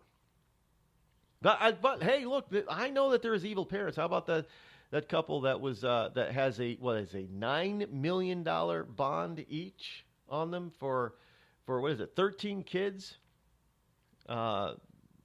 The oldest one, 28, 29 years old, that they had chained to beds and couches and everything else. They kept them in the house and used to torture the hell out of these kids. Found out they had 2 dogs that were treated better than the kids. I don't know what these people are thinking. How can you possibly think that that's okay to do? Even if half of the charges, even if just half of them are accurate and true, and finding the condition of all 13 of these kids in, as a parent, and not just, as a human being, I'm wondering how anybody could do that to another human being, but how can you do that to your own offspring, your own flesh and blood, your own children? I don't know.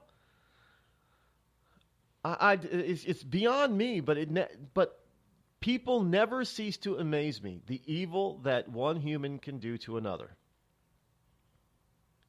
And all the while, they treat animals better than they treat other humans. Hey, and if you don't believe me, how about trying to restrict a human being from having an abortion? No, that's fine, that's okay. But if you try to euthanize unborn kittens, have mama kitty aborted, give an abortion to a mama kitty, all hell breaks loose. People talk about animal cruelty. They want to take the pet away from you. You should have got them fixed and blah. You can't kill innocent little kittens. What's wrong with you? But hey, those same people will fight to the death to protect the woman's right to kill her unborn child. Oh, we're just so backwards in a lot of this stuff. I mean, it's just absolutely insanity out there. I try my best to understand it so I can relay that understanding and logic to you folks out there but folks, I know if it's confusing to me and I'm scratching my head, I know what it's like for you. I know how confusing it can be for you because this is my job to try to make this understandable for you. And if I try every which way to Sunday to try to make this understandable and still can't, it's some really bad, twisted, screwed up stuff. I cannot for the life of me figure out what the hell could possibly have been going through these kids. Maybe one of them or both of them got stung by a bee. I mean, that's the only explanation I can think of. That they wanted revenge and retaliation, and they thought it was a honeybee that stung them. Otherwise, they're bored. Go play a video game then if they're that bored. Get your sled and slide down the hill or something. I don't know what goes through kids' minds to do stuff like this. This is just absolute insanity. I can't make head nor tails of it. It makes no sense. Even if they were bored, this still doesn't make any sense. It just does. I mean, it's illogical. It makes no sense to destroy somebody else's 50 hives. Now, it also begs the question, how did they even get out of there with it? I don't know if they were stung or not. Frank, I mean, I know honeybees, most honeybees tend to, certain strains of honeybees tend to be very docile, but they protect their own and they protect their hive. I don't know how these kids survived. I don't know how they did it, but they did it. And according to cops, they've been charged with the crime. Now, whether or not they actually did do it, that's for a court to decide after all the evidence is heard. But right now, they did make an arrest. 2 kids, 2 boys, 12 and 13, were arrested for the death of at least 500,000 honeybees. And speaking of breaking the law, California.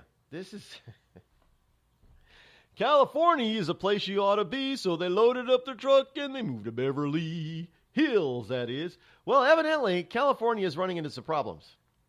California is experiencing an exodus. Yes, in fact, this is now making news in California. The Sacramento Bee is reporting that Governor Jerry Brown and other Democrats are worried about California's financial health. So worried that Governor Brown has said that the state of California, in the middle of all of this economic growth and activity, including from many California-based tech companies, Governor Brown has suggested and said that California should brace for a state recession. I kid you. Here it is, the Sacramento Bee. And the reason is because the wealthy exodus to escape new tax rules and high taxes of California worries many California Democrats. Yes, the Republican-backed federal tax bill flipped the tables on a never-ending question for California politicians. Will high taxes lead to the state's wealthiest residents to flee the Golden State for comparable tax havens such as Florida, Nevada, and Texas? Please do not come here to New Hampshire. New Hampshire is actually rated as one of the least tax-burdened states in the Union. Thank God that we have the winters that we do, because it's not exactly inviting for people to come here. We got too many of you liberals coming in anyway, so we don't need a flood. Poor Texas, you guys better brace yourselves. Republicans reliably raise the alarm when Democrats advocate for tax increases, like in 2012 and 2016. Ballot initiatives that levied a new income tax on very high-earning residents, but now the federal tax bill cutting off deductions that benefited these well-off Californians. Say the state Democrats suddenly are singing the GOP song about potential millionaire exodus, and indeed, it is beginning. Real estate agents have noted an increased interest in putting $1 million plus homes on the market. One real estate agent said, the activity so far this month has been amazing. In all my 20 years of being a real estate agent, I have never seen the activity I have seen so far this year. Oh. So now all these wonderful liberal Democrats don't want to pay their taxes. Now these liberal Democrats say California state taxes are too damn high.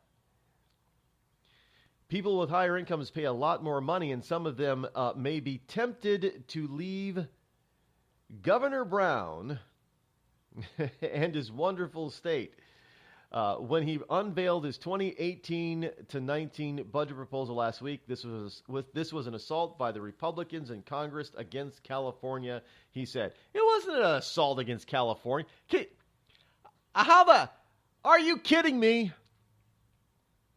You want to raise taxes on people in your state, and when the federal government wants to cut taxes, you want to say that it is an assault by Republicans against your state. It's your own damn fault. I mean, this is just amazing. So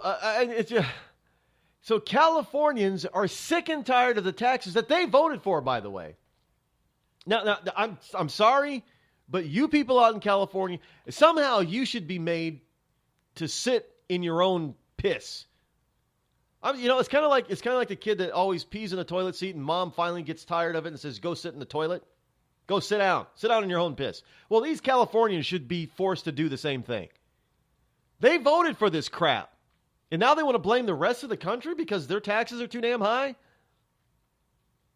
And they want to export their BS to wonderful states that are operating under low taxes and conservatism right now, so they can export their California dream to Texas and Florida and Nevada and Idaho and New Hampshire. Oh, great. That's just lovely. Yeah, let's just screw up the rest of the country like you screwed up California. So they have this budget out there. I mean, California... I'm sorry. You've got the Moonbeam Jerry Brown is telling Californians to prepare this year for California to slide into a recession amidst one of the greatest economic comebacks in the history of this country. We're about to experience 4% or close to 4% GDP in 2018, and California is going to go into a recession.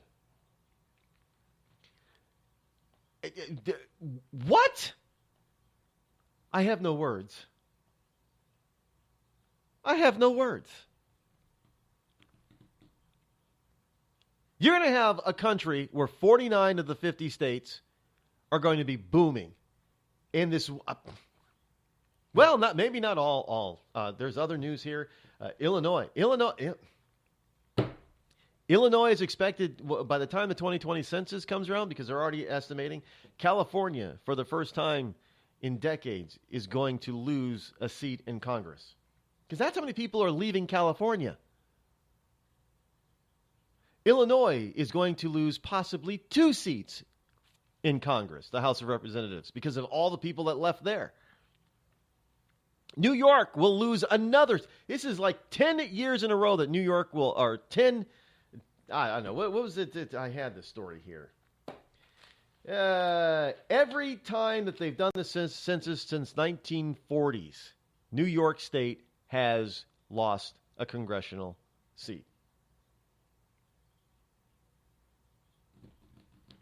I mean, these are liberal states, folks. Who's gaining congressional seats? Well, Florida, Texas,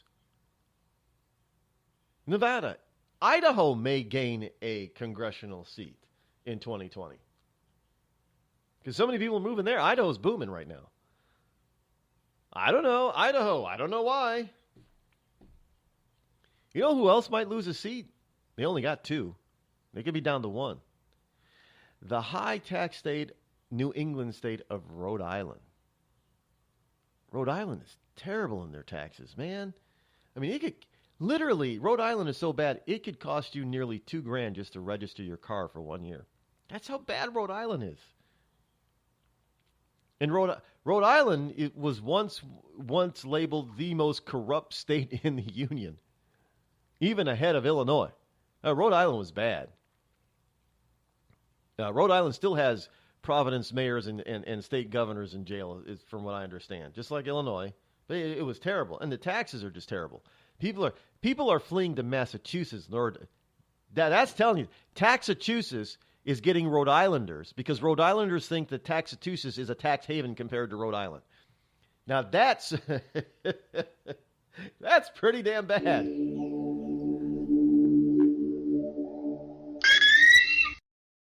I'm not Rod Eccles, and I approve this message.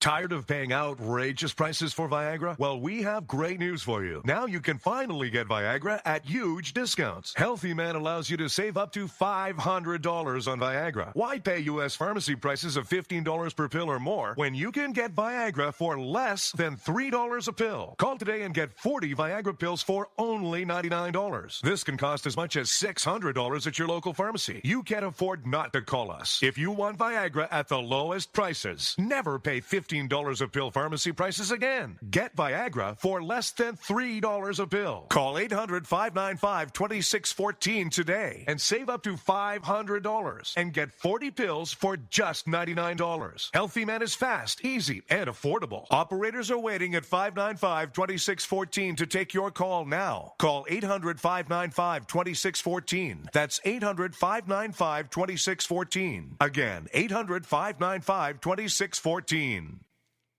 We've all heard of male enhancement, but now there's an expert on true male enhancement in the areas that really count. In Herb Ellis's book, Husband 2.0, Real Male Enhancement, you'll find answers to questions like, why doesn't she want to have sex? A quick start, quick results workout guide, plus what you can do as a side hustle to make money now. With all the great tips in this book, every man can benefit. Get the book, Husband 2.0, Real Male Enhancement, on Amazon.com. It started with a knock, but it wouldn't end there. What happens in the story next, many wouldn't understand, and most wouldn't believe.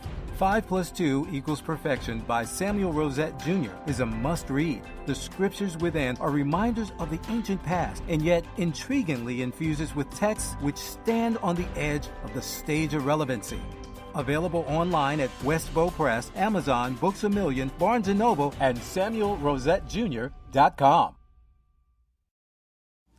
A couple of weeks ago, a long-haired young person came into our bank and said, "I'll bet you're a Nazi." Well, I love America, support the Constitution, and believe in capitalism. So I told him I'm not a Nazi, and I'm not. So what happens?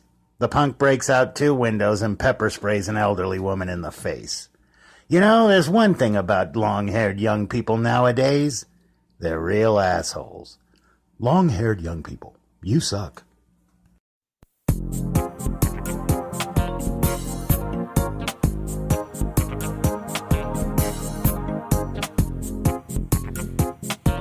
Yes, during the breaks, I am feverishly working. I know I promised that we would do a test on the video side this morning, but I can't get the software this morning. After the test last night, we thought I had everything locked in, but the software is not able to connect it. Now, I don't know if it's because that all the platforms decided to block me or not, but I can't seem to get the software to connect to the various platforms that I know that I believe I can still broadcast on and video wise. So we will.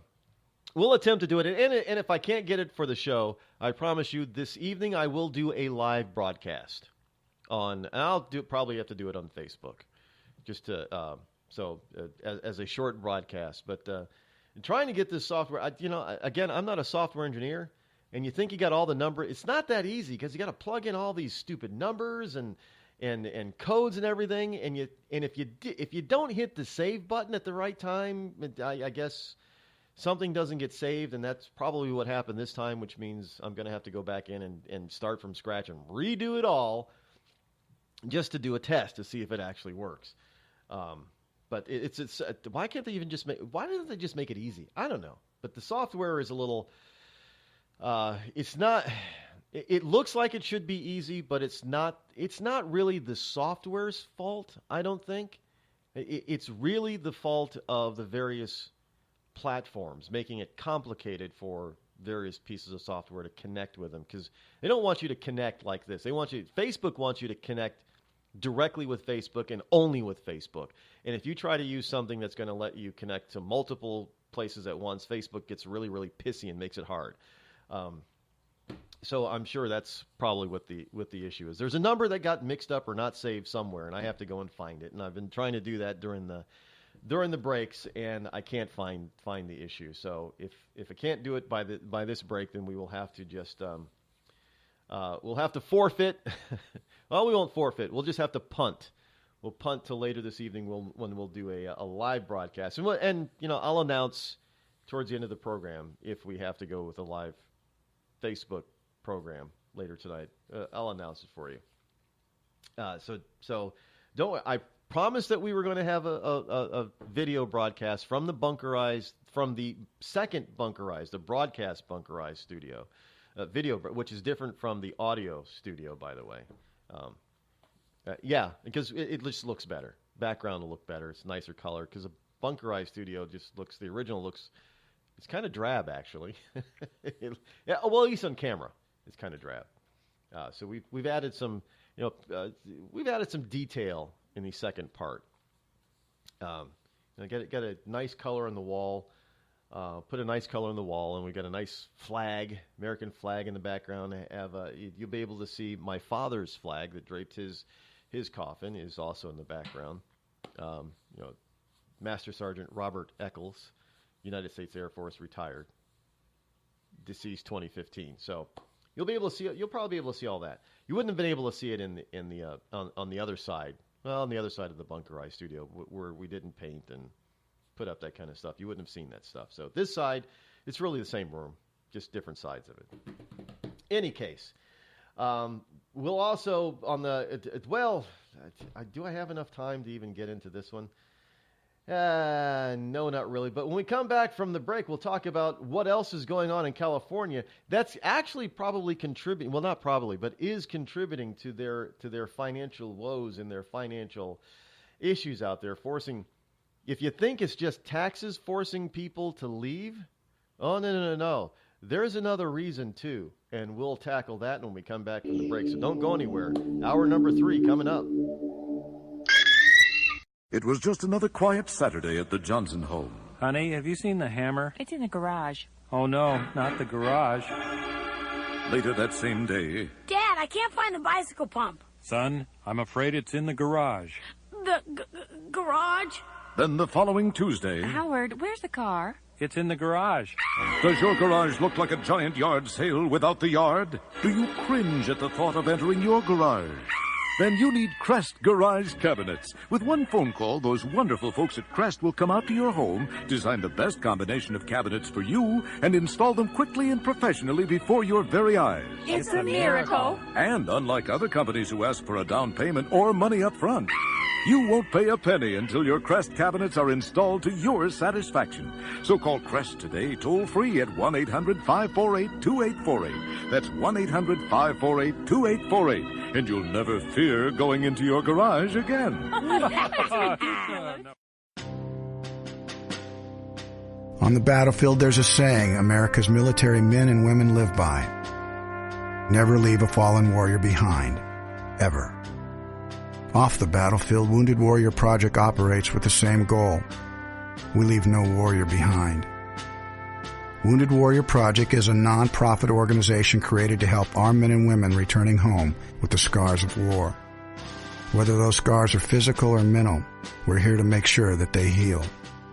And whether it's helping those with post-traumatic stress disorder live a normal life again, or giving much-needed support to injured warriors in veterans' hospitals.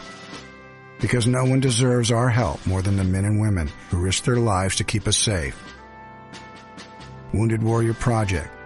We never leave a fallen warrior behind. Ever.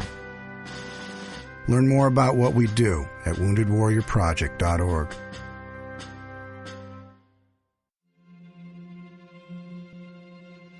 We're here early before they wake up. We stay late. We stay informed. We invest in the latest technology. We take the time to train the next generation of doctors and nurses.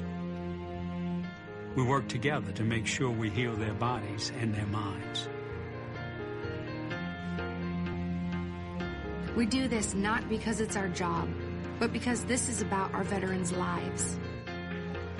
This is our mission. More than 300,000 of us working as one, together with families and loved ones. No matter where they live in this country, we'll be there. We all come together and stand together to serve our veterans. We stand strong, united. Stand with us in caring for our veterans.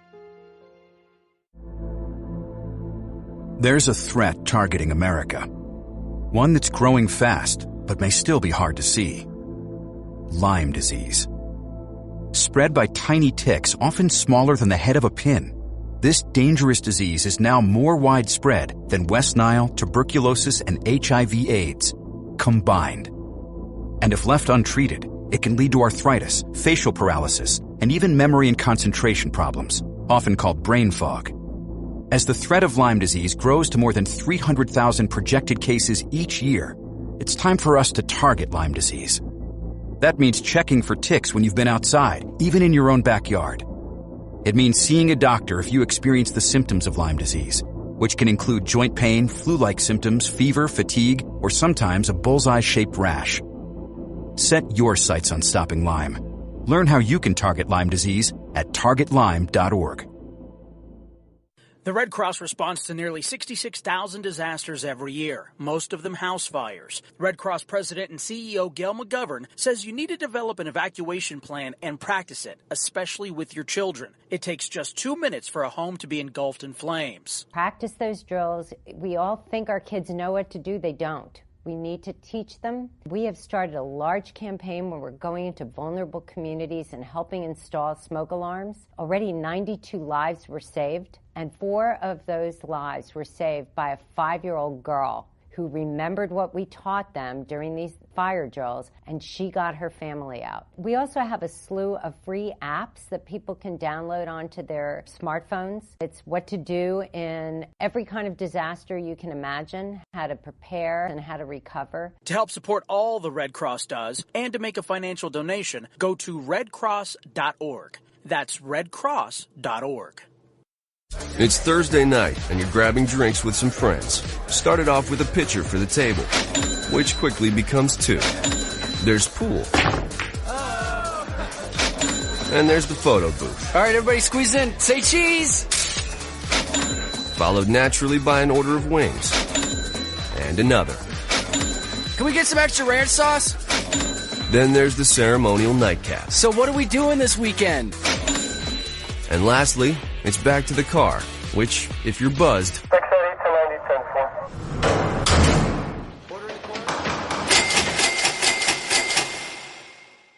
could be the most expensive night of your life. Getting pulled over for buzz driving could cost you around $10,000 in fines, legal fees, and increased insurance rates. Nothing kills a buzz like getting pulled over for buzz driving, because buzz driving is drunk driving. Brought to you by the National Highway Traffic Safety Administration and the Ad Council. Battles aren't won solely on the field. That's a common misconception. Battles are won within, over enemies of fear, enemies of doubt. In that place where promises are kept. Promises to oneself. This is a physical training event! Promises to one's community. Helping people move debris out of their house. Promises to one's country. In the heart of every Marine, you'll find a promise. A promise forever kept. A promise of battles won. You want to know what time it is? It's time to bring the rain. Zinc Media. Feel the power of knowledge.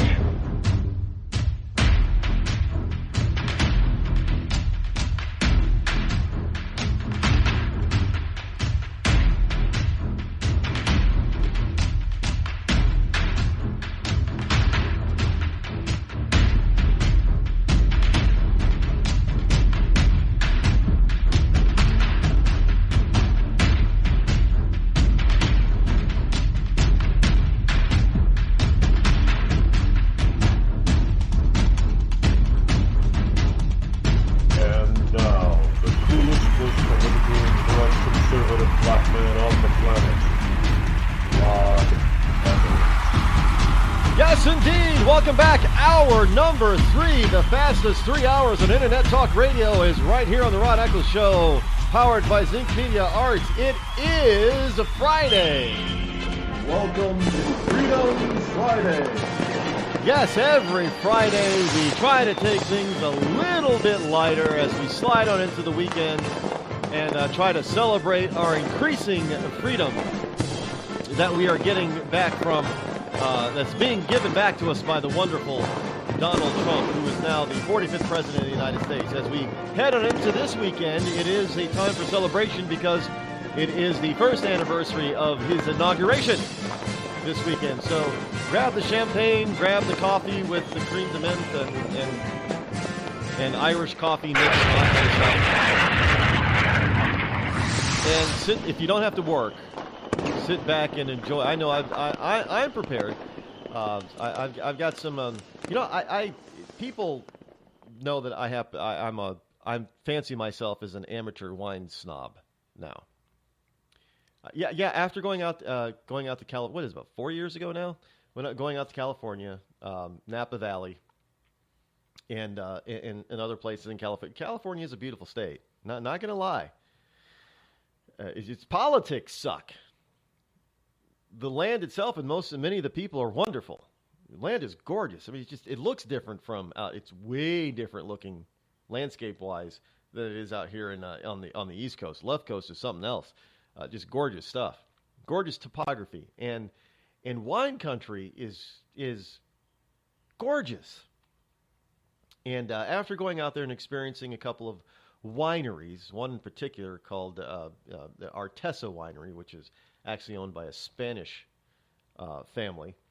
They're still headquartered in Spain, by the way.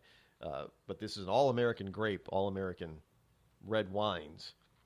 Great stuff. So I still have a couple of bottles of Artesa left from that trip that we brought. Yeah, it's aged. Well, they told us they said let it age for at least 4 to 5 years. So it's been about 4 or 5 years now. So we're Me and a couple of friends are going to pop a couple of those old bottles and see how they've aged while we smoke our cigars. I'm out of short stories, though. Damn it. Am I really?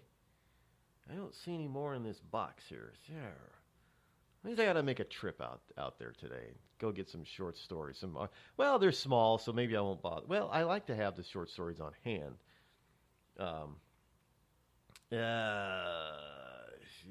Do I have? Well, I have these Robustos.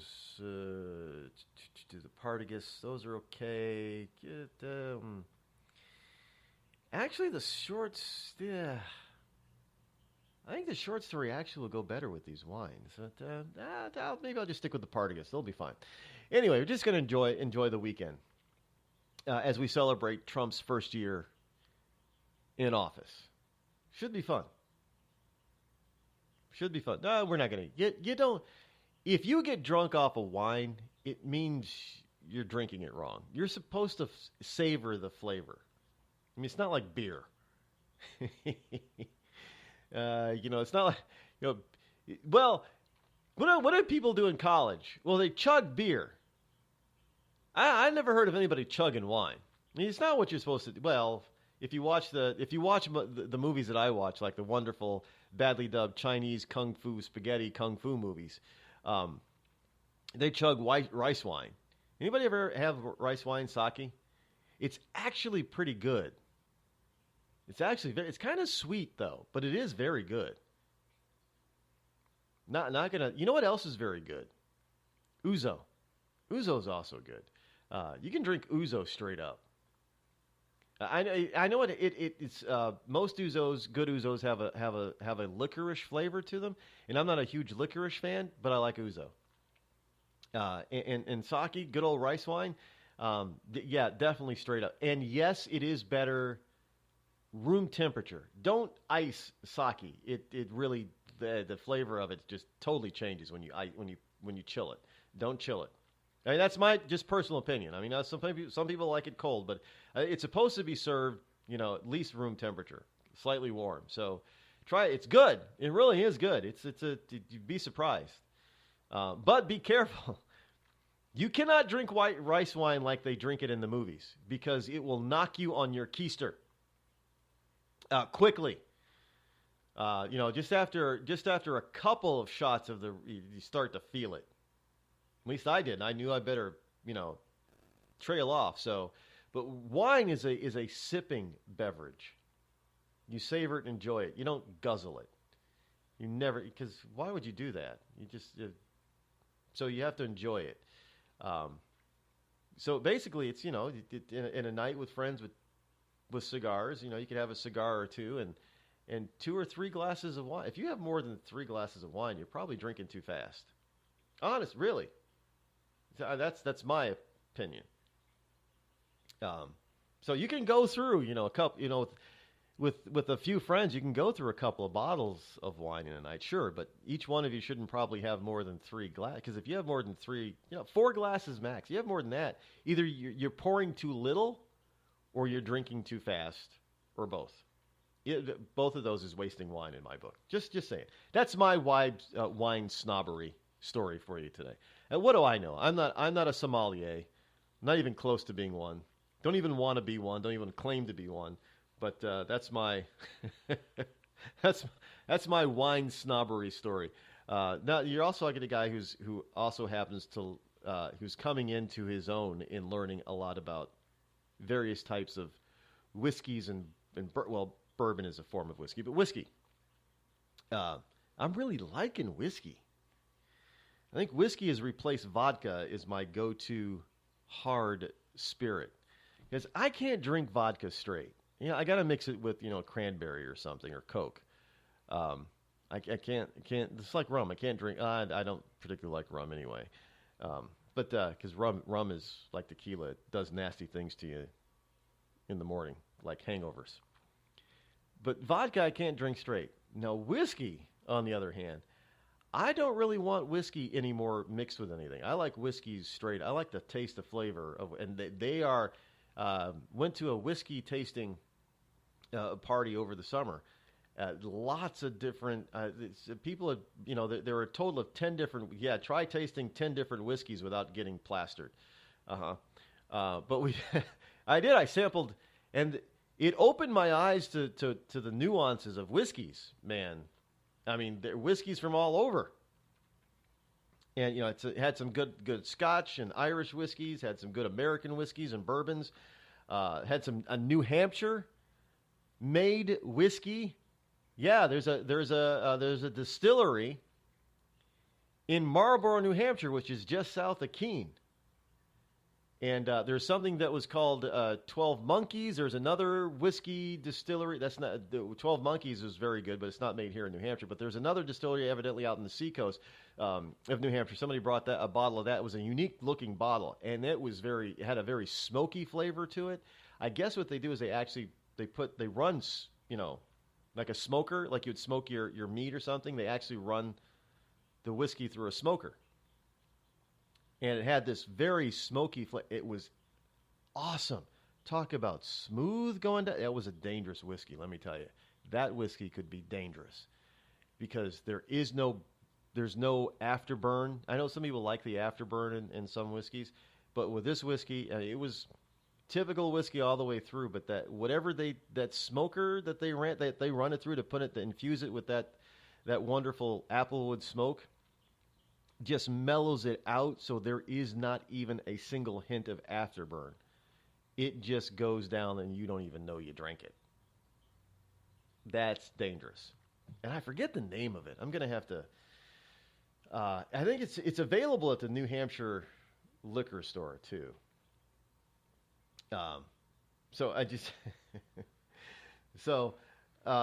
I'll have to try to get the bottle, and I'll tell you what it is, folks. If it's available in your area, so you should try it. But it is awesome stuff. Yeah. So yeah, I don't know. Maybe one of the guys will bring over a bottle of that whiskey. Hopefully they're listening right now. That's a hint.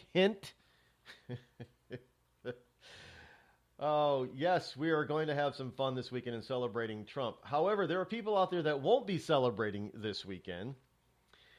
Nancy Pelosi probably won't be celebrating, although CNN is reporting Pelosi will have something else to celebrate. Evidently, Nancy Pelosi has been tapped to be a guest judge on RuPaul's Drag Race All-Stars.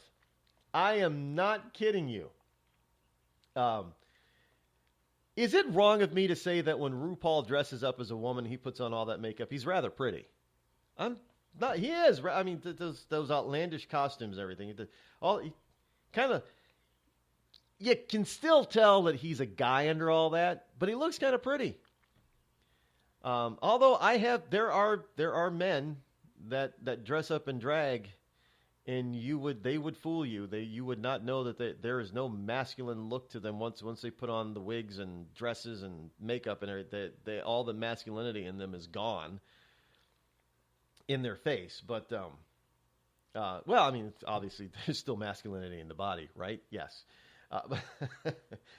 But yeah, she is Pelosi has been. I would watch that just to see if Nancy Pelosi has a brain freeze during the drag race judging. I'm sure she's probably going to blame Trump for something while on there. I don't know why the hell they would do it. I have no idea. Why RuPaul would want Nancy Pelosi?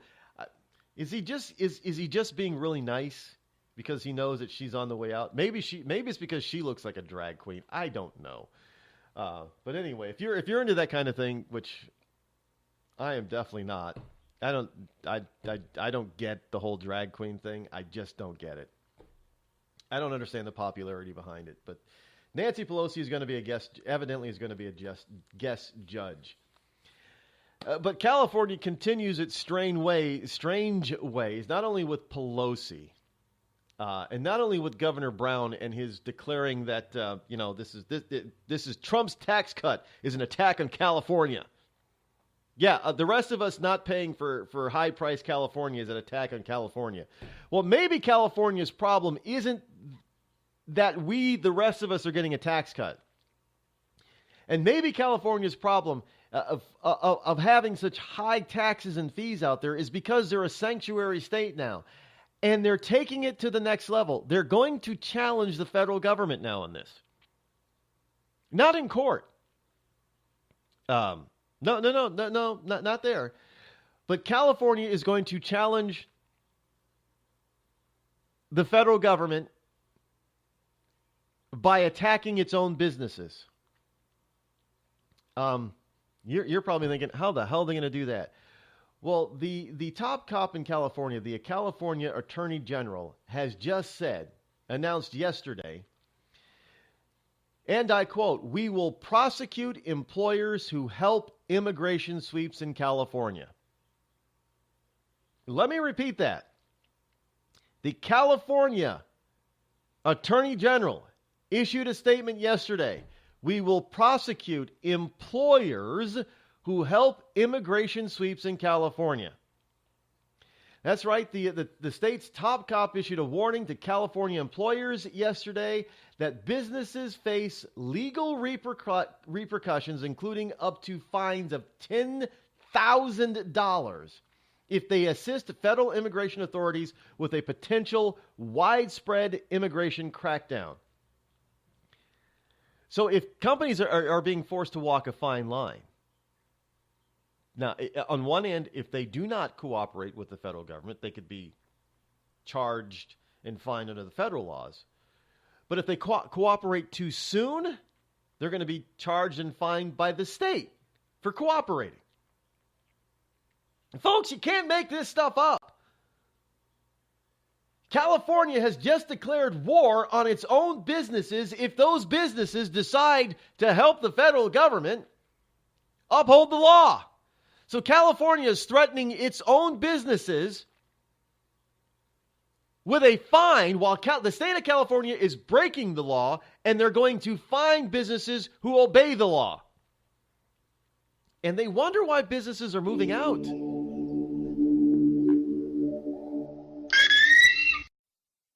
Tired of paying outrageous prices for Viagra? Well, we have great news for you. Now you can finally get Viagra at huge discounts. Healthy Man allows you to save up to $500 on Viagra. Why pay U.S. pharmacy prices of $15 per pill or more when you can get Viagra for less than $3 a pill? Call today and get 40 Viagra pills for only $99. This can cost as much as $600 at your local pharmacy. You can't afford not to call us. If you want Viagra at the lowest prices, never pay $15 a pill pharmacy prices again. Get Viagra for less than $3 a pill. Call 800-595-2614 today and save up to $500 and get 40 pills for just $99. Healthy Man is fast, easy, and affordable. Operators are waiting at 595-2614 to take your call now. Call 800-595-2614. That's 800-595-2614. Again, 800-595-2614. It started with a knock, but it wouldn't end there. What happens in the story next, many wouldn't understand, and most wouldn't believe. 5 + 2 = Perfection by Samuel Rosette Jr. is a must-read. The scriptures within are reminders of the ancient past, and yet intriguingly infuses with texts which stand on the edge of the stage of relevancy. Available online at Westbow Press, Amazon, Books A Million, Barnes & Noble, and SamuelRosetteJr.com. We've all heard of male enhancement, but now there's an expert on true male enhancement in the areas that really count. In Herb Ellis's book, Husband 2.0, Real Male Enhancement, you'll find answers to questions like, why doesn't she want to have sex? A quick start, quick results workout guide, plus what you can do as a side hustle to make money now. With all the great tips in this book, every man can benefit. Get the book, Husband 2.0, Real Male Enhancement, on Amazon.com.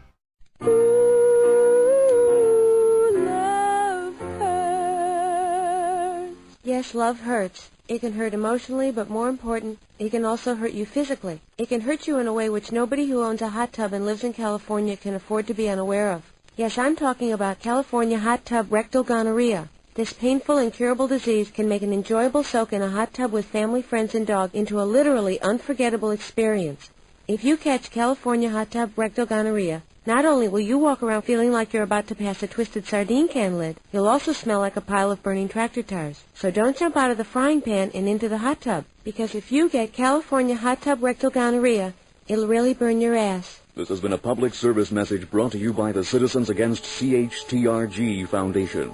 California hot tub rectal gonorrhea. We're not going to take it sitting down.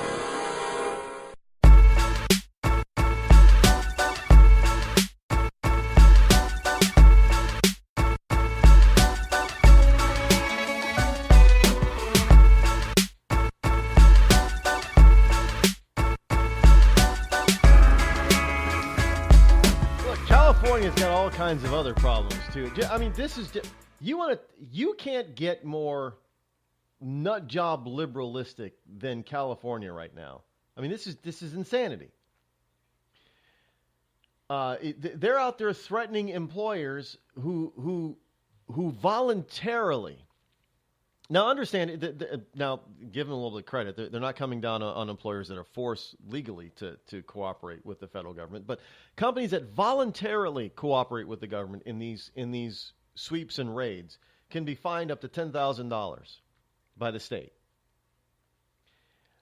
And they wonder why they're having troubles out there in California. Well, here's something else. California's got a couple of bills, potential bills that they're looking to they'll probably turn into laws. Straws, the drinking aid straw.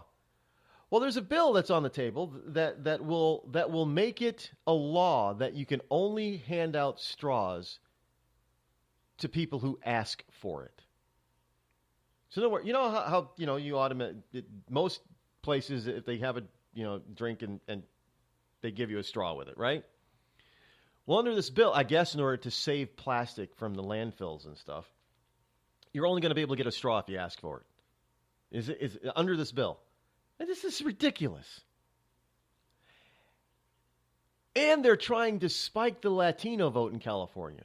Now, California is already thoroughly entrenched in liberalism. Why would they need to try to bring in more illegal votes into California?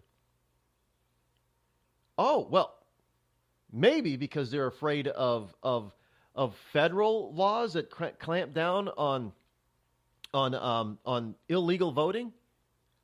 So instead of actually faking the vote that they say that California gets, they're actually now having to actually prove it's the actual vote. So they obviously don't have as many liberals out there voting as they thought that they did, which is probably a good thing for Republicans and conservatives. It means that they have a shot of taking the state back if that's the case. If they think that they got to go out and get more Latinos to vote and vote Democratic, that means that they don't have the votes that they thought that they try to make you believe that they have. And of course, there is the tax cut. Now, California is saying this is middle class tax justice. They have a bill out in California. Now, this is just how asinine these people are in their thinking, folks. This is how asinine they are. Now, companies, even in California companies, get to benefit from the federal corporate tax cut. Well, California now has a bill that will offset the Trump cuts. In other words, these cuts don't affect the California tax rate for corporations. If the California tax rate is 15%, it's still 15%. Even if the federal rate goes from 35 to 20%. Actually, I think it's 21, right? Just using round numbers. It doesn't affect their tax rate at all. But because they're getting to keep more of their money and able to invest it, California has decided, well, now that you've got more money to keep, we're going to call it middle-class tax justice and just take it from you. So they want to raise corporate taxes in California, in a state where companies are already fleeing. You can't make this up. And Governor Brown is out there saying, well, Californians better be ready to live through a recession in the state. Well, this is why. Complete and utter and sheer idiocy. Donald Trump reduces regulation. So what does California do? We're going to increase regulation on businesses. Oh, you're going to have to ask to get a freaking straw because they're just not going to hand you one anymore. And if you're a business out there and you got a tax cut on the federal level, well, California wants to erase that tax cut because they believe that you have more money. That should go to them now. Because it's not going to the federal government. Oh, it should go to our coffers. This is a complete and utter. Well, hey, you Californians, you voted for it, so you should keep it. Stop leaving the state. Stay there. You might be surprised to learn who has Crohn's disease or ulcerative colitis. Nearly 1 in 200 Americans are suffering with the debilitating pain and constant disruption of these inflammatory bowel diseases, or IBD. Chances are you know someone with IBD. For example, your neighbor or coworker. The Crohn's and Colitis Foundation was created to help patients cope and to find a cure. People with IBD can't wait. Won't you help someone you know? Visit www.escapethestall.com today. Were you born from 1945 to 1965? People born during these years are 5 times more likely to have hepatitis C, but most people don't know they are infected. So even if you try to eat right, exercise, and take care of yourself, you can still have hepatitis C, a serious liver disease that often has no symptoms. In fact, people can live with hepatitis C for decades without feeling or looking sick. But over time, hepatitis C can cause serious health problems, including liver damage, liver failure, or even liver cancer. Getting tested is the only way to know if you're infected with hepatitis C. That's why the CDC recommends everyone born from 1945 to 1965 get a blood test for hepatitis C. Treatments are available that can cure this disease. So talk to your doctor about getting tested. It could save your life. A message from the CDC. Everyone is talking about healthcare these days. America spends twice that of other developed countries on our healthcare system, yet our health ranks near the bottom. How can we stop spending so much and getting so little? Shifting to a system based on primary care can help fix the problem. Patients with a primary care doctor live longer, healthier lives and are less likely to suffer from cancer, heart disease, or stroke. Primary care that is comprehensive and coordinated also saves money. Patients who have a primary care doctor spend 30% less on health care than patients who don't. States with a high number of primary care doctors have lower health care costs and higher quality care. Primary care can help make America healthy again. To learn more about the benefits of primary care, visit www.healthisprimary.org. This message is brought to you by America's Family Physicians. It's been called shell shock, war neurosis, and battle fatigue. Today, we call it post-traumatic stress disorder, and it affects 1 out of every 5 warriors returning from battle in Iraq and Afghanistan. The Wounded Warrior Project offers comfort and support for warriors with PTSD and all other scars of war, whether those scars are visible or hidden. Find out how to help, because for warriors, the greatest casualty is being forgotten. Please visit woundedwarriorproject.org. The Amazon's rainforest is being cut down so fast that by 2030, 55% of it could be completely wiped out. The Earth's forests can't speak up when they need help, but we can. Be the voice for those who have no voice. Visit worldwildlife.org. There's a threat targeting America. One that's growing fast, but may still be hard to see. Lyme disease. Spread by tiny ticks, often smaller than the head of a pin. This dangerous disease is now more widespread than West Nile, tuberculosis, and HIV/AIDS combined. And if left untreated, it can lead to arthritis, facial paralysis, and even memory and concentration problems, often called brain fog. As the threat of Lyme disease grows to more than 300,000 projected cases each year, it's time for us to target Lyme disease. That means checking for ticks when you've been outside, even in your own backyard. It means seeing a doctor if you experience the symptoms of Lyme disease, which can include joint pain, flu-like symptoms, fever, fatigue, or sometimes a bullseye-shaped rash. Set your sights on stopping Lyme. Learn how you can target Lyme disease at targetlyme.org. Dad, we need to talk. Can we just enjoy the drive? If you're not going to listen to me, who will we listen to? Jeffrey. Ah! Marcia Gay Harden, what? Eyes on the road, Dad. What are you doing? What are you doing in my back seat? How did you get in here? You're getting older. Not that old. Your brain's changing. It's natural. Yeah, that's what I was saying. Honey, I've got experience with this. Jeffrey, brain health is all about making the most of your brain as you age and helping to reduce some of the risks to your brain. Really? Now that's interesting. So, you'll talk to her about this, but not me. Marcia Gay Harden? Where did she go? Learn what you can do to help keep your brain healthy at brainhealth.gov. She didn't say goodbye. I mean, I would have. Visit brainhealth.gov.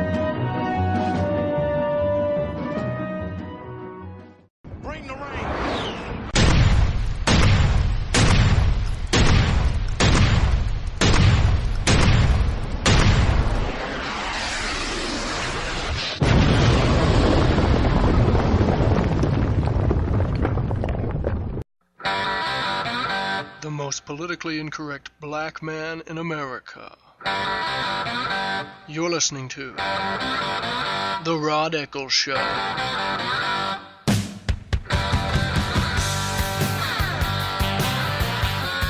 Yes, indeed, that is me.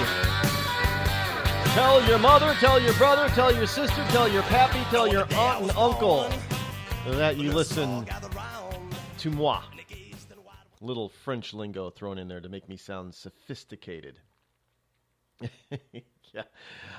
Speaking of sophistication, there was once a sophisticated grocery store chain that has lost its luster among its granola shoppers.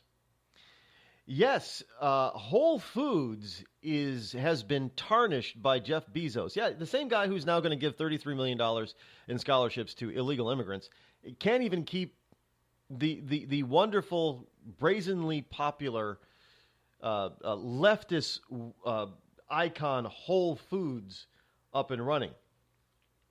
After spending over nearly $14 billion to buy the chain last summer, what everybody thought, well, this could be a good thing. And I remember saying, it's not going to be a good thing for you people who like to shop at Whole Paycheck, Whole Foods. Because I already thought that, now that Bezos bought Whole Foods, he was going to lower the prices, so it would no longer be known as Whole Paycheck. What they've gotten instead over the past month is a shock.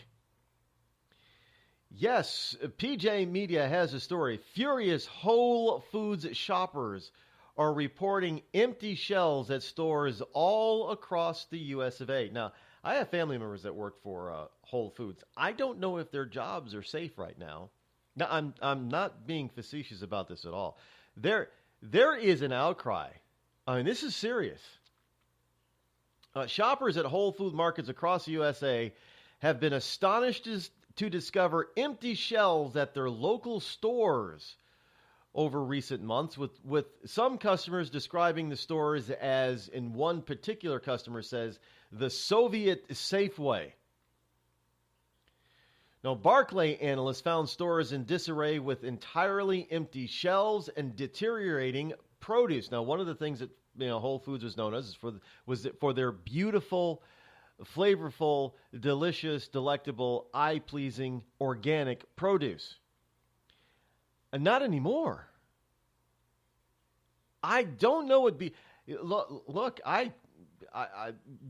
Amazon wants to get into the food distribution market. They want to get. The problem is a few of the larger grocery stores, including Walmart, that was going to be in their way. So they needed to get one. And the first one that they could find that they could actually buy, because Amazon had the cash, the first one they could buy was Whole Foods. And there were a lot of people that thought, well, yeah, this is a good thing because, Amazon likes to be competitive and likes to, keep the cost cost the prices down so more people can afford whatever it is that they're trying to buy. And they thought they were going to reap the benefits of Bezos and company owning Whole Foods. Prices would come down. Not only have prices not really come down significantly at Whole Foods, but some of their favorite brands and items are hardly available to them anymore, to the shopper. They've encountered high out-of-stock issues and high out-of-stock rates. Last week alone, every department in one Midwest store across both private and public labels, items and branded items, according to the report, one East Coast store had extraordinary inventory problems. The store had no bananas. The supply of eggs and Tropicana products was very low. Entire displays, refrigerated cases, and end caps were completely empty. Even the prepared foods hot bar was almost entirely empty. Now, some people are speculating that this is a perfect time for a competitor to enter the marketplace, and not just Trader Joe's, but indeed it looks like a competitor may enter the market because Aldi grocers, Aldi food stores, has just said it will go full organic, will ban all pesticides from its products in the coming months. By the end of this year, Aldi says it will be a full-blown all organics food store. Aldi is not owned by Bezos. Aldi is actually an amazing American grocer turnaround, because just a few years ago, Aldi was being hit left and right with claims of bad meat and bad perishable food items. They were spoiled. The meat was had to be recalled a number of times. Aldi was on the rocks, it looked like, and somebody got the memo and got the message over at Aldi. And decided to turn it around. And Aldi is expanding again. And now Aldi is saying, well, we're going to go all organic. One of the things that is happening around here, now I'm in the greater Concord area, and if you want to go to, which, by the way, they're not all organic, Trader Joe's. But Trader Joe's is really good, and they're cheap. And they have a lot of organic brands. But they don't tout themselves as being a Whole Foods or all organic, but their produce is very good. It tends to be organic. Their packaged and prepackaged foods, most of that tends to be organic as well. And it's a very good store, and it's very competitive pricing. But the nearest store that they had to me was in Nashville, which you got to drive an hour to get to. But people were cheering around here when they announced that this year they will be opening up a store in Manchester. Now, I know about where. I haven't driven past it to see if they've been building it out. For whatever reason, it takes a long time to build out a Trader Joe's. It can take and that's even if they're not even starting building from scratch. There's no building in the lot, and they got to go out and prepare the lot and then build. It still takes them a year, literally, to build the store and then to stock it. I don't know why it takes them so long. They're not that big. They're not humongous stores like a Walmart Supercenter or something. They're not the size of your today's average regular supermarket, which, by the way, seem to be put up and stocked lots faster than a Trader Joe's. I don't know why. I'm sure there's a corporate reason for it. Maybe they don't like to. Maybe they pay for it as they go, pay cash. I don't know. That could be it. They don't want to incur a lot of debt. So as the cash comes in, they pay out, and when they pay out, the contractors go back to work, and that could be it too. I don't know. I don't know the inner workings of Trader Joe's. I just happen to know that I like shopping there. I don't do it often because it's too far away. But it's a good place to go. And they have a lot of organic brands, and they have a lot of, whole food types of brands. And they're a hell of a lot cheaper than Whole Foods. And they're a hell of a lot cheaper than this new place called Fresh Market. And I've never seen a Trader Joe's have an inventory problem. Never seen a Trader Joe's have an inventory problem. But evidently Whole Foods is running into this, and their produce, the quality of their food is going down. And you have a bunch of customers that are saying maybe it's time for a competitor to enter the marketplace. And that's the announcement that Aldi made a few days ago, that they will be evidently going to take on Whole Foods. Now, I don't know what Bezos is going to do about that, but he's created this problem and this mess. And now I haven't heard from family members of what's going on with Whole Foods, but we'll see how that pans out, and we'll keep an eye on that. Another story here out of Iowa. Not Idaho and not Illinois, but Iowa. Another one of the I states. According to Yahoo News via the Associated Press, Iowa lawsuit pits gay rights against religious freedom. That's right, out of Des Moines, Iowa, the University of Iowa is caught up in a legal fight with a conservative Christian student group that denied a leadership position to a student who is gay.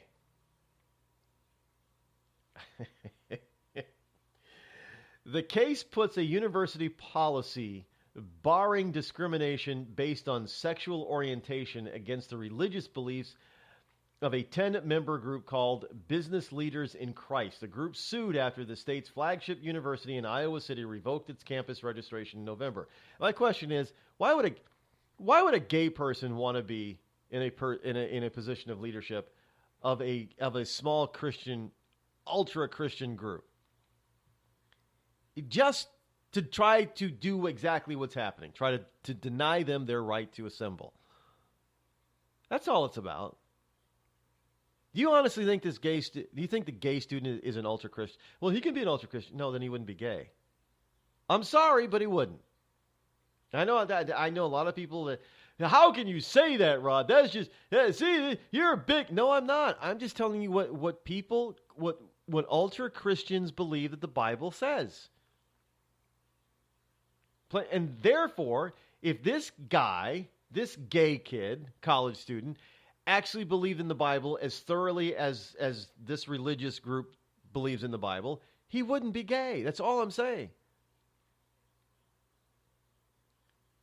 You're talking ultra-conservatives here in the Christian community. They take almost everything in the Bible literally. There's no possible way, in their view and interpretation of the Bible, that somebody can be should be gay, should be allowed to be gay, could be a part of their community. It's just not going to happen. And this person, I am sure, knows this, and the only reason, it's just like the Pizzagate thing. You know, hey, will you cater our lesbian wedding? Well, no, we won't cater your lesbian wedding. Well, why? You're bigoted, and you're taking the court. Well, the problem is that the pizza parlor didn't cater anybody's wedding, let alone a gay wedding. They didn't do catering. So, but that was lost on people, by the way. That whole pizza thing, pizza shop. We don't even cater. So why would we cater a lesbian wedding? First of all, we're Christians, so we don't believe in supporting gay marriage, but we don't cater weddings. Why would we do that? Why would we make an exception just because they're gay? But that was what everybody thought that they should do. Screw straight people getting married. If you don't want to cater a straight wedding, that's fine. But you don't want to cater a gay wedding? Oh, you're a bigot, need to be sued out of existence. Well, this is the same thing that's happening to this Christian group, business group. That's all. Nothing more. So it's a lawsuit that pits gay rights against religious freedom. And what we have now is people are trying to say that gay rights trumps religious freedom. Now, I don't see that in the Constitution. And I've noticed they haven't stopped completely, but they've toned down the rhetoric that gay rights is just like civil rights of the 60s for blacks. When the black community was in an uproar after they started using that argument, they stopped using it so much. The gays stopped using that argument because it's not the same. And when they got a shocker out in California, when they put up the gay marriage proposal, up in California. What was that, Proposition 8 or something like that? That went down in flames, and even in California went down. Why? Because more than 80% of the black population that voted in that voted against gay marriage. The gay community was shocked that black people didn't agree with them that gay rights were the same as black civil rights of the 60s. Black people didn't agree with them. They were shocked by it. So but they haven't learned their lesson. They're still pushing the envelope on this stuff. It's unbelievable. By the way, do you own a gun? Well, you don't have to answer me on that one. But if you own a gun, you need to start being wary of them and locking them up. Why? Because according to Bloomberg, gun theft is sweeping across America. Robberies and burglaries targeting firearms sellers and owners are skyrocketing, and law enforcement doesn't know why. Well, because they're criminals and they can't buy a gun legally. That's why. Well, I mean, how difficult is that to understand? You are going to break into somebody's establishment or home where you know they have a gun where it can be used against you. I mean, there's only one reason why you do that, is because you need a gun to commit a crime. And because you can't buy one legally. Stealing from people almost guaranteed to be armed would seem like a dumb idea, according to Bloomberg, to most people. But not everybody seemed to get the memo. But, yeah, none of us are getting the memo because they won't release the memo. Firearm theft from licensed retailers and including gun stores is becoming increasingly common, according to data released by the Bureau of Alcohol, Tobacco, and Firearms and Explosives earlier this week. The number of robberies of federal firearms licensees reported to the ATF have increased 227% since 2013. And burglaries of such gun purveyors are up 71% over that same period. To make matters worse, the quality of firearms stolen has increased as thefts become more frequent. So not only are the criminals just taking guns, they're being very speculative and picky on the kinds of guns they're taking and stealing. It must mean that some of these gun laws that are currently on the books are working because these people can't get a gun legally. So now they're out there trying to steal them. And are they going to use the gun to commit a crime with? In most cases, probably not. What they're going to do is sell it. They're going to sell it to somebody else who can't get it legally. I mean, that's the whole point behind all this, folks. Don't doubt me on this. I mean, these people are going to use this type of stuff as to say, see, this is why we need tougher gun laws. Well, evidently we already have tough gun laws if people can't get guns, so now they're resorting to stealing them. That's only logical. Hello? Tired of paying outrageous prices for Viagra? Well, we have great news for you. Now you can finally get Viagra at huge discounts. Healthy Man allows you to save up to $500 on Viagra. Why pay U.S. pharmacy prices of $15 per pill or more when you can get Viagra for less than $3 a pill? Call today and get 40 Viagra pills for only $99. This can cost as much as $600 at your local pharmacy. You can't afford not to call us. If you want Viagra at the lowest prices, never pay $15 a pill pharmacy prices again. Get Viagra for less than $3 a pill. Call 800-595-2614 today and save up to $500 and get 40 pills for just $99. Healthy Man is fast, easy, and affordable. Operators are waiting at 595-2614 to take your call now. Call 800-595-2614. That's 800-595-2614. Again, 800-595-2614. We've all heard of male enhancement, but now there's an expert on true male enhancement in the areas that really count. In Herb Ellis's book, Husband 2.0, Real Male Enhancement, you'll find answers to questions like, why doesn't she want to have sex? A quick start, quick results workout guide, plus what you can do as a side hustle to make money now. With all the great tips in this book, every man can benefit. Get the book, Husband 2.0, Real Male Enhancement, on Amazon.com. It started with a knock, but it wouldn't end there. What happens in the story next, many wouldn't understand, and most wouldn't believe. 5 plus 2 equals Perfection by Samuel Rosette Jr. is a must-read. The scriptures within are reminders of the ancient past, and yet intriguingly infuses with texts which stand on the edge of the stage of relevancy. Available online at Westbow Press, Amazon, Books A Million, Barnes & Noble, and SamuelRosetteJr.com.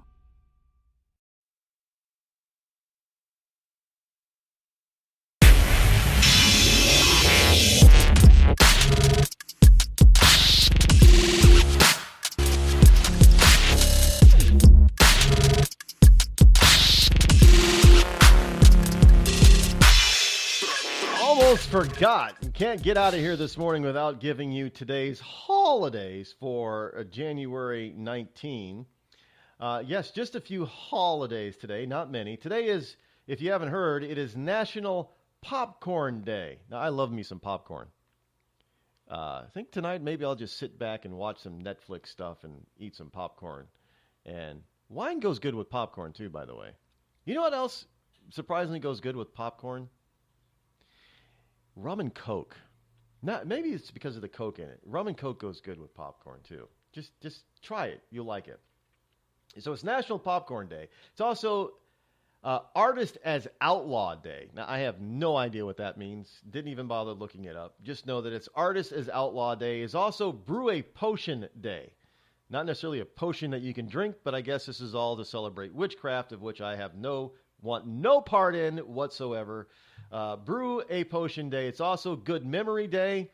It's something that liberals do not practice or celebrate or have, which is good memories. It's also New Friends Day. Go out there and make some new friends. But if you're on social media, you probably can't make any new friends because you're going to get blocked if you're a conservative.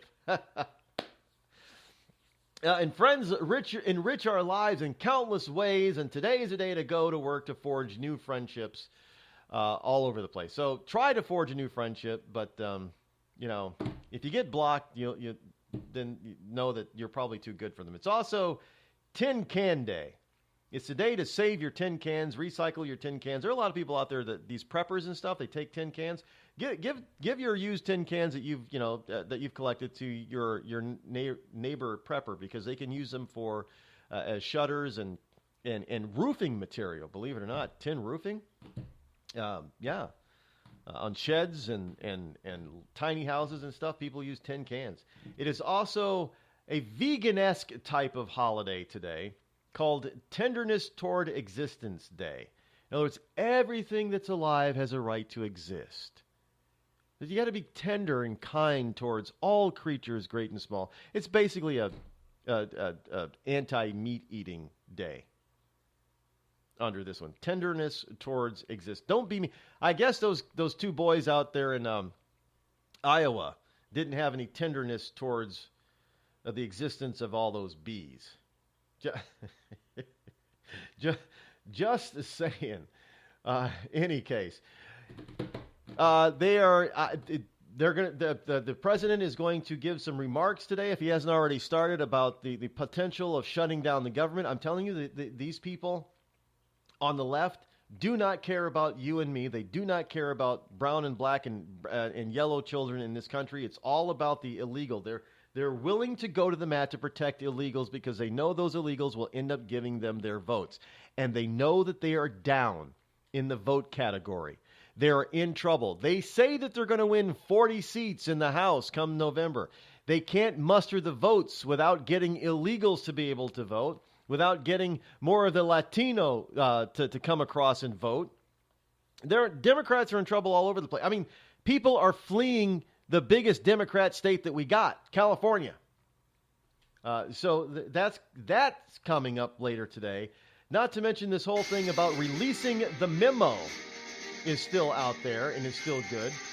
So, I mean, you got to hope that they do this or not. Why is that playing? I thought that was from yesterday, folks. Yesterday's closing song, I guess. It's from the old days, back when we used to do that kind of thing. But in any case, we're out of time for today, and for the week. So we'll be back here on Monday. Enjoy yourself this weekend. Until then, be safe. Keep tweeting.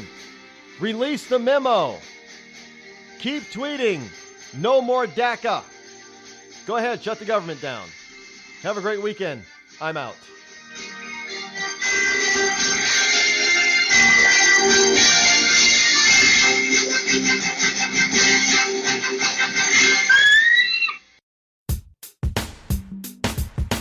Damn, it feels good to be a Clinton. Damn, it feels good to be a Clinton. A shameless politician always plays her cards right. Got a crew for the fight on the airwaves. Lapdogs in the press keep their mouths tight. Cause a Clinton never needs to explain why it is what they done or with who. A real Clinton knows that they're entitled.